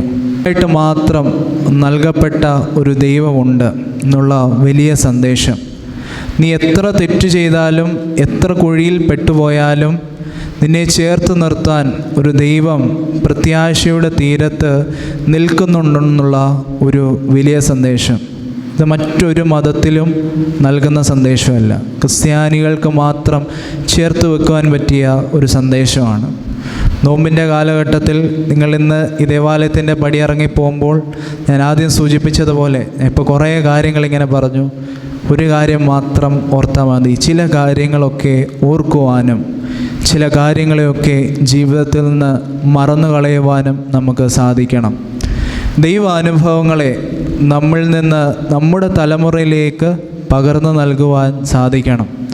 എന്നെങ്കിൽ മാത്രമേ പ്രിയമുള്ളവരെ തലമുറകളൊക്കെ രക്ഷപ്പെടത്തുള്ളൂ. നമ്മളല്ലാതെ വേറെ ആര് ഇതൊക്കെ നമ്മുടെ കുഞ്ഞുങ്ങളെ പറഞ്ഞു പഠിപ്പിക്കും? പള്ളിയിൽ പോകണമെന്നും പ്രാർത്ഥിക്കണമെന്നും ഒക്കെ നമ്മളല്ലാതെ വേറെ ആര് നമ്മുടെ കുഞ്ഞുങ്ങളെ പറഞ്ഞ് പഠിപ്പിക്കും? മുന്നോട്ടുള്ള ജീവിതത്തെക്കുറിച്ചൊന്ന് ചിന്തിക്കുക. ഒരു 10 വർഷം കഴിയുമ്പോൾ ഇതുപോലൊരു കോർണർ മീറ്റിങ്ങിൽ നിങ്ങളുടെയൊക്കെ വീട്ടിൽ നിന്ന് എത്ര പേര് ഈ കസേരകളിൽ വന്നിരിക്കും? വീട്ടിൽ പോയി ഒന്ന് കണ്ണടച്ച് ചിന്തിക്കുക. നമ്മളൊക്കെ ഇന്ന് എന്തെങ്കിലും പ്രശ്നമൊക്കെ വരുമ്പോഴാണ് നമ്മളിതിനെപ്പറ്റിയൊക്കെ ചിന്തിക്കുന്നത്. ഞാൻ ശ്രദ്ധിച്ചായിരുന്നു, നമ്മുടെ ഈ പത്രത്തിലൊക്കെ മക്കളപ്പന്മാരെ കൊല്ലുന്നോ മക്കളെ കൊല്ലുന്നോ എന്നൊക്കെ ഉള്ള വാർത്തകളൊക്കെ വന്നപ്പോൾ ഈ ഇൻസ്റ്റഗ്രാമിലൊക്കെ വന്ന റീൽസാണ്. അമ്മമാർക്കും അപ്പന്മാർക്കും പേടിയാണ്. പിള്ളേരെ കാണുമ്പോൾ അവരൊറ്റയ്ക്ക് ഇരിക്കുമ്പോൾ അവളോട് ഒന്ന് വഴക്ക് പറയാൻ പോലും പേടിയാണ്. പക്ഷേ നമ്മൾ നമ്മുടെ കുഞ്ഞുങ്ങളെ ഒരു പ്രായം തൊട്ടേ ശ്രദ്ധിച്ചാൽ ഒരിക്കലും അവരൊന്നും തെറ്റിപ്പോകത്തില്ല. പ്രിയമുള്ളവരെ, മുൾപ്പടർപ്പിൽ വസിച്ചവൻ്റെ പ്രസാദം എൻ്റെ ശിരസിന്മേലും എൻ്റെ സഹോദരന്മാരിൽ പ്രഭുവായ എൻ്റെ നെറുകമേലും വരുമാറാകട്ടെ. ഈ ഒറ്റയൊരു വാക്യം ഓർത്തു വെക്കുക. ബാക്കിയുള്ള കാര്യങ്ങളൊക്കെ നിങ്ങൾ ഓർത്തോളും. പറഞ്ഞ കാര്യങ്ങളൊക്കെ നിങ്ങളുടെ ഹൃദയത്തിൽ ഓട്ടോമാറ്റിക്കലി വന്നോളും. ഒരു വലിയൊരു പ്രത്യാശയാണ്. നമ്മുടെയൊക്കെ ജീവിതത്തിൽ ദൈവത്തിൻ്റെ വലിയ അനുഭവങ്ങളുണ്ടായിട്ടുണ്ട്. അതൊക്കെ തലമുറകളിലേക്ക് പകർന്നു നൽകുവാൻ സാധിക്കട്ടെ എന്ന് പ്രാർത്ഥിച്ചുകൊണ്ട് എൻ്റെ വാക്കുകൾ നിർത്തുന്നു. ദൈവം നമ്മളെയൊക്കെ വാഴ്ത്തി അനുഗ്രഹിക്കട്ടെ. ഇത്തരത്തിലൊരു അവസരം തന്ന ഏറ്റവും ബഹുമാനപ്പെട്ട അച്ഛനോടും ഇടവകയുടെ ചുമതലക്കാരോടും ഒക്കെയുള്ള സ്നേഹവും നന്ദി അറിയിക്കുന്നു. എനിക്കറിയാം വളരെ ടാസ്ക്കായിട്ടാണ് നിങ്ങളൊക്കെ ഇന്നിവിടെ വന്നിരുന്നത്. ഒന്നാതെ നല്ല ചൂടാണ്, മഴയുടേതായിട്ടുള്ള ചെറിയ തണുപ്പുണ്ട്, പിന്നെ ഉച്ച കഴിഞ്ഞാണ്, ഞായറാഴ്ച ദിവസമാണ്. മനസ്സിലാകും. എല്ലാവരോടുമുള്ള നന്ദിയും സ്നേഹവും അറിയിച്ചുകൊണ്ട് നിർത്തുന്നു.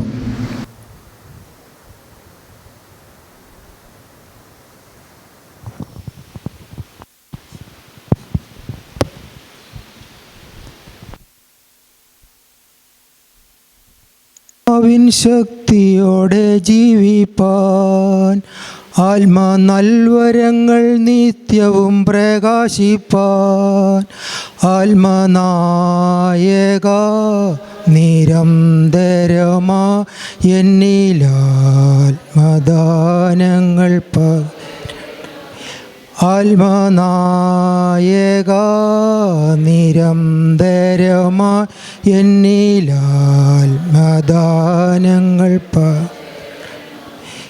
എല്ലാം അങ്ങേ മഹത്വത്തിനാ എല്ലാം അങ്ങേ പുകഴ്ചയ്ക്കുമായി തീർന്നിടണമേ. പ്രിയനേ തിരുനാമമുയർന്നിടട്ടെ. നിന്റെ പേരിൽ ഞങ്ങൾ ചെയ്യും വേലകൾ, തിരുനാമവും ധരിച്ചു ചെയ്യും ക്രിയകൾ. നിന്റെ പേരിൽ ഞങ്ങൾ ചെയ്യും വേലകൾ, തിരുനാമവും ധരിച്ചു ചെയ്യും ക്രിയകൾ. ഭൂവിൽ ഞങ്ങൾക്കല്ലവനെ അങ്ങേ വാഴ്വിനായി മാത്രം ഭൂവിൽ ഞങ്ങൾക്കല്ലവനെ അങ്ങേ വാഴ്വിനായി മാത്രം തീരണമേ. എല്ലാം അങ്ങേ മഹത്വത്തിനാ, എല്ലാം അങ്ങേ പുകഴ്ചയ്ക്കും തീർന്നിടണമേ. പ്രിയനേ തിരുനാമമുയർന്നിടട്ടെ.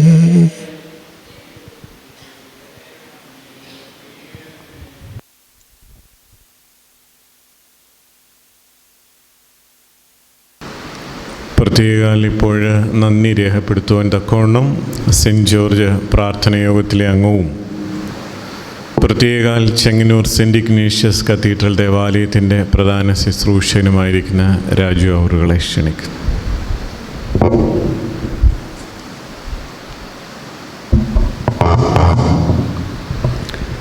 ദൈവ തിരുനാമം മഹത്വപ്പെടട്ടെ. ആരാധ്യരായ വൈദിക ശ്രേഷ്ഠരെ, പരിശുദ്ധ ദേവാലയത്തിൽ വചന കേൾവിക്കായി കടന്നു വന്നിരിക്കുന്ന മാതാപിതാക്കളെ, സഹോദരങ്ങളെ, കുഞ്ഞുങ്ങളെ, പരിശുദ്ധമായ വലിയ നോമ്പിൻ്റെ നാൾ വഴികളിലൂടെ സഞ്ചരിച്ച മൂന്നാമത്തെ ആഴ്ചയിലേക്ക് നാം ഒക്കെയും പ്രവേശിച്ചിരിക്കുന്നു.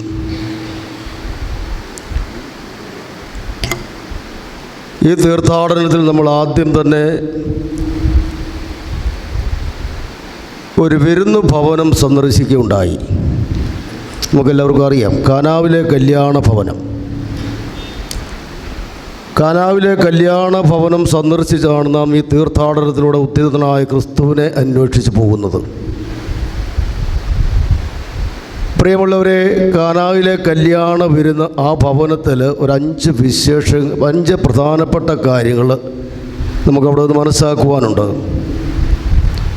1 അലിവ്, 2 വിശ്വാസം, 3 മധ്യസ്ഥത, 4 അനുഗ്രഹം, 5 സമർപ്പണം. ഈ ഓരോന്നിനെയും കുറിച്ച് പ്രതിപാദിക്കുവാനുള്ള സമയം എനിക്ക് അനുവദനീയമല്ല. ആയതുകൊണ്ട് എത്രയും പെട്ടെന്ന് കമ്പിവാചകത്തിൽ ഇതെന്താണ് എന്ന് ഓർമ്മിപ്പിച്ചുകൊണ്ട് ഞാൻ എൻ്റെ കർത്തവ്യത്തിലേക്ക് കടക്കുവാൻ ആഗ്രഹിക്കുന്നു. പരിശുദ്ധ മാതാവ് പുത്രൻ തമ്പുരാനോടൊപ്പം കാനാവിലെ കല്യാണ ഭവനത്തിൽ എത്തിച്ചേർന്നപ്പോൾ അവിടെ വീഞ്ഞു തീർന്നു എന്ന ആ ഭവനത്തിൻ്റെ പരിതാപകരമായ അവസ്ഥ കണ്ടിട്ട് മാതാവിൻ്റെ മനസ്സലിഞ്ഞു. അതാണ് അലിവ്. തൻ്റെ പുത്രനോട് താൻ എന്തു തന്നെ പറഞ്ഞിരുന്നാലും അത് തള്ളിക്കളയത്തില്ല എന്നൊരു വിശ്വാസം മാതാവിനുണ്ടായിരുന്നു. തൻ്റെ പുത്രനോട് മാതാവ് ആ ഭവനത്തിൻ്റെ കുറവുകൾ പരിഹരിക്കുന്നതിനായി മധ്യസ്ഥത യാചിക്കുന്നുണ്ട്. മകനെ, ഈ കുറവ് നീ പരിഹരിച്ചു കൊടുക്കണം. അതിനു മുമ്പ് ബാല്യക്കാരോട് പറയുന്നുണ്ട് കൽഭരണികളിൽ വെള്ളം നിറച്ചു വെക്കുവാൻ. കാരണം തമ്പുരാൻ തൻ്റെ വാക്ക് തള്ളിക്കളയത്തില്ല എന്ന് മാതാവിന് അറിയാമായിരുന്നു. 4 അനുഗ്രഹം. നിറവും മണവും ഗുണവുമില്ലാത്ത വെറും പച്ചവെള്ളം, പരന്നൊഴുകുന്നതായ പച്ചവെള്ളം അതിനെ ഒരു മൺകുടത്തിലാക്കി വെച്ചപ്പോൾ അതിനെ നോക്കിക്കൊണ്ട്, സ്വർഗത്തിലേക്ക് നോക്കിക്കൊണ്ട് അതിനെ വാഴ്ത്തി അനുഗ്രഹിക്കുന്ന അനുഗ്രഹത്തിൻ്റെ അനുഭവം. അവസാനമായി സമർപ്പണം. ഞാൻ ആദ്യമേ പറഞ്ഞതുപോലെ നിറവും മണവും ഗുണവുമില്ലാത്ത ഈ പച്ചവെള്ളം അതിനെ മേൽത്തരം വീഞ്ഞാക്കി മാറ്റിക്കൊണ്ട് പന്തിപ്രമാണി ചോദിക്കുന്നുണ്ട്. സാധാരണ വിരുന്ന് ഭവനത്തിൽ ആദ്യമേ നല്ലത് കൊടുക്കും, പിന്നീടുള്ളവർക്ക് അതിൻ്റെ രീതിയിൽ അറിയാം മോശമായതൊക്കെ കാരണം ആ തീരുന്ന അനുസരിച്ചാണ് കൊടുക്കുന്നത്. എന്നാൽ ഇവിടെ അവസാനത്തേക്ക് നീ നല്ലത് കരുതി വെച്ചുവെന്ന്. അങ്ങനെ മേൽത്തരമായി വീഞ്ഞാക്കി മാറ്റി അത് മറ്റുള്ളവർക്ക് രുചിക്കുവാനായി, മറ്റുള്ളവർക്ക് ഭുജിക്കുവാനായി സമർപ്പിക്കുന്ന ഒരനുഭവം.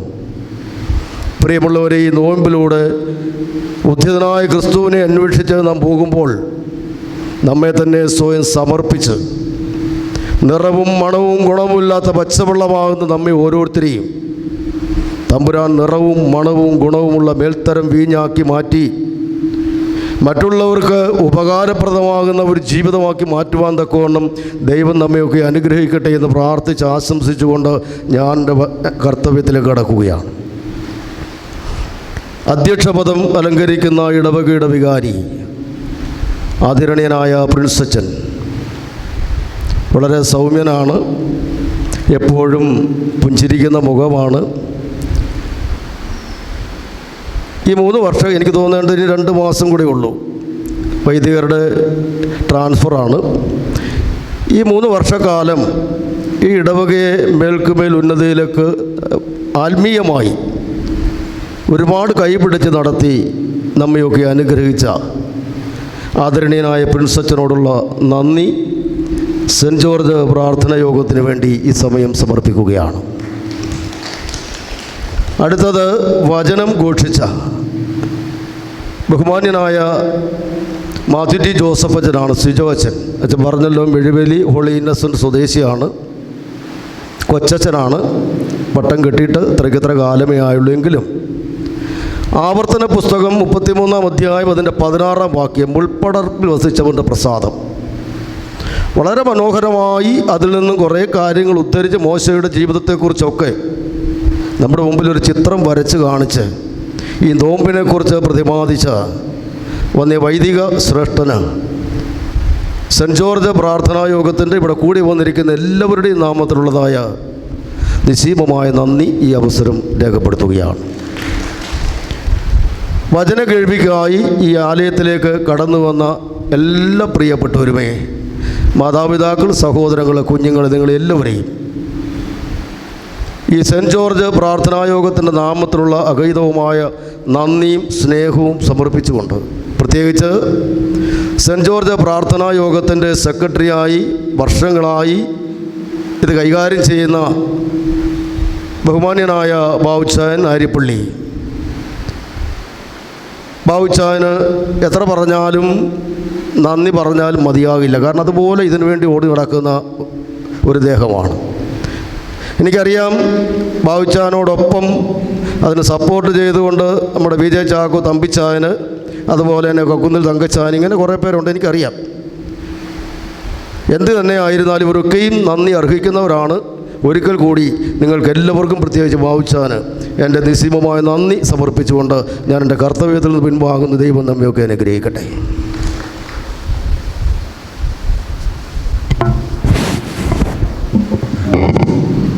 നന്ദി രേഖപ്പെടുത്തിയ ബഹുമാനപ്പെട്ട രാജു അവരോട് നന്ദി അറിയിക്കുന്നു. ഞാനത് പറയുമ്പോൾ ഒരു 3 വർഷം പുറകോട്ട് വീണ്ടും പോവുക.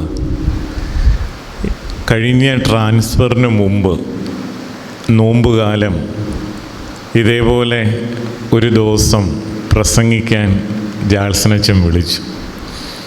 അത് സെൻറ്റ് ജോർജ് പ്രാർത്ഥനയോഗത്തിന് വേണ്ടി അനുവദിച്ച ദിവസമായിരുന്നു. അന്ന് നന്ദി പറഞ്ഞത് രാഴ്ചാനായിരുന്നു.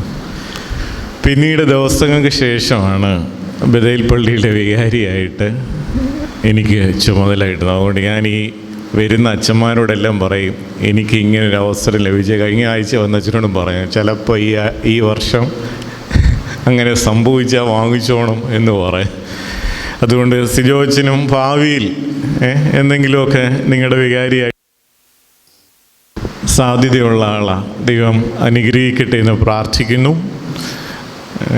രാഴ്ച ഞാൻ പറഞ്ഞു വെച്ചപ്പം ഈ ട്രാൻസ്ഫറൊക്കെ അടുത്തുനിന്ന് ഞാനിങ്ങനെ ചിന്തിക്കാതിരിക്കുമായിരുന്നു. പല ചർച്ചകളും പലയിടത്തൊക്കെ നടക്കുന്നെങ്കിലും എനിക്ക് ട്രാൻസ്ഫർ ഇല്ല എന്നുള്ള രീതിയിലാണ് ഞാനിങ്ങനെ നിൽക്കുന്നത്. അതിപ്പോൾ വീണ്ടും ആ ചർച്ച, ആ ചിന്ത സജീവമായി വീണ്ടും വന്നു. പ്രത്യേകിച്ച് നന്ദി രേഖപ്പെടുത്തുന്നു. ഇത്രയും പേര് കടന്നു വന്നില്ല. കഴിഞ്ഞ ആഴ്ചതിനേക്കാൾ കൂടുതൽ ആളുകൾ കടന്നു വന്നു. വളരെ സന്തോഷം. അടുത്ത ആഴ്ച മാർ ഗ്രിഗോറിയോസ് പ്രാർത്ഥനയോഗത്തിൻ്റെ നേതൃത്വത്തിലാണ്. ആ പ്രാർത്ഥനയോഗക്കാർ തന്നാൽ തന്നെ ഈ പള്ളി നിറയും. അത് അവർക്ക് മാത്രമല്ല നിറയുക, എല്ലാവരുടെയാണ്. ഈ കഴിഞ്ഞ 2 ദിവസവും പ്രാർത്ഥനയോഗം നോക്കിയൊന്നുമല്ല നിങ്ങൾ വന്നത്, ദേവാലയത്തോടുള്ള സ്നേഹത്തിലാണ്. ദൈവം തമ്പുരാൻ ആ പ്രയത്നങ്ങൾക്ക് പ്രതിഫലം നൽകട്ടെ. ഇപ്പോൾ സമാപന പ്രാർത്ഥന നടത്തുന്നു. അതിനുശേഷം നിങ്ങൾക്ക് കാപ്പി ക്രമീകരിച്ചിട്ടുണ്ട്. എല്ലാവരും അതിൽ കൂടി സഹകരിക്കണം. പ്രത്യേകിച്ച് സെൻറ്റ് ജോർജ് പ്രാർത്ഥനയോഗത്തോട് എല്ലാ അംഗങ്ങളോടുള്ള നന്ദി ഒരിക്കൽ കൂടി അറിയിക്കുന്നു. പ്രിയ അച്ഛനോടും അറിയിക്കുന്നു. എഴുന്നേക്കാം, പ്രാർത്ഥന.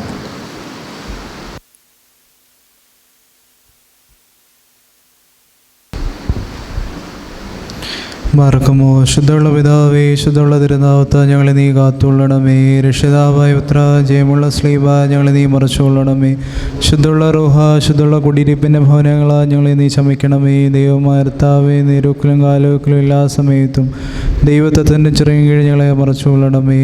ആമേൻ. മറക്കുമോ പിതാവാം ദൈവത്തിൻ്റെ സ്നേഹവും ഏകജാതനായ പുത്രൻ തമ്പുരാൻ്റെ കൃപയും പരിശുദ്ധ റൂഹായുടെ സംബന്ധവും സഹവാസവും തമ്പുരാനെ തിരുസന്നിധിയിലായിരിക്കുന്ന എല്ലാ പ്രിയപ്പെട്ടവരുടെ മേലും ഈ ഇടവകയുടെ മേലും ഇടവകയിലെ ഓരോ കുടുംബങ്ങളുടെ മേലും ഇടവകയെ നയിക്കുന്ന അഭിഷിക്തൻ്റെ മേലും രോഗത്തിലും പ്രയാസത്തിലുമായിരിക്കുന്ന പ്രിയപ്പെട്ടവരുടെ മേലും വാർദ്ധക്യാവസ്ഥയിലായിരിക്കുന്നവരുടെ മേലും വിദ്യാർത്ഥികളായിരിക്കുന്ന ഞങ്ങളുടെ കുഞ്ഞുങ്ങളുടെ മേലും ഞങ്ങളിൽ നിന്ന് ദൂരെയും ചാരയുമായിരിക്കുന്നവരുടെ മേലും വാങ്ങിപ്പോയിരിക്കുന്ന ആത്മാക്കളുടെ മേലും ഇപ്പോഴും എപ്പോഴും എന്നേക്കും ഉണ്ടായിരിക്കുമാറാകണമേ.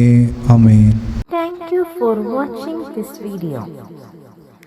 Please like, share and subscribe for my channel, the FOS Media HD.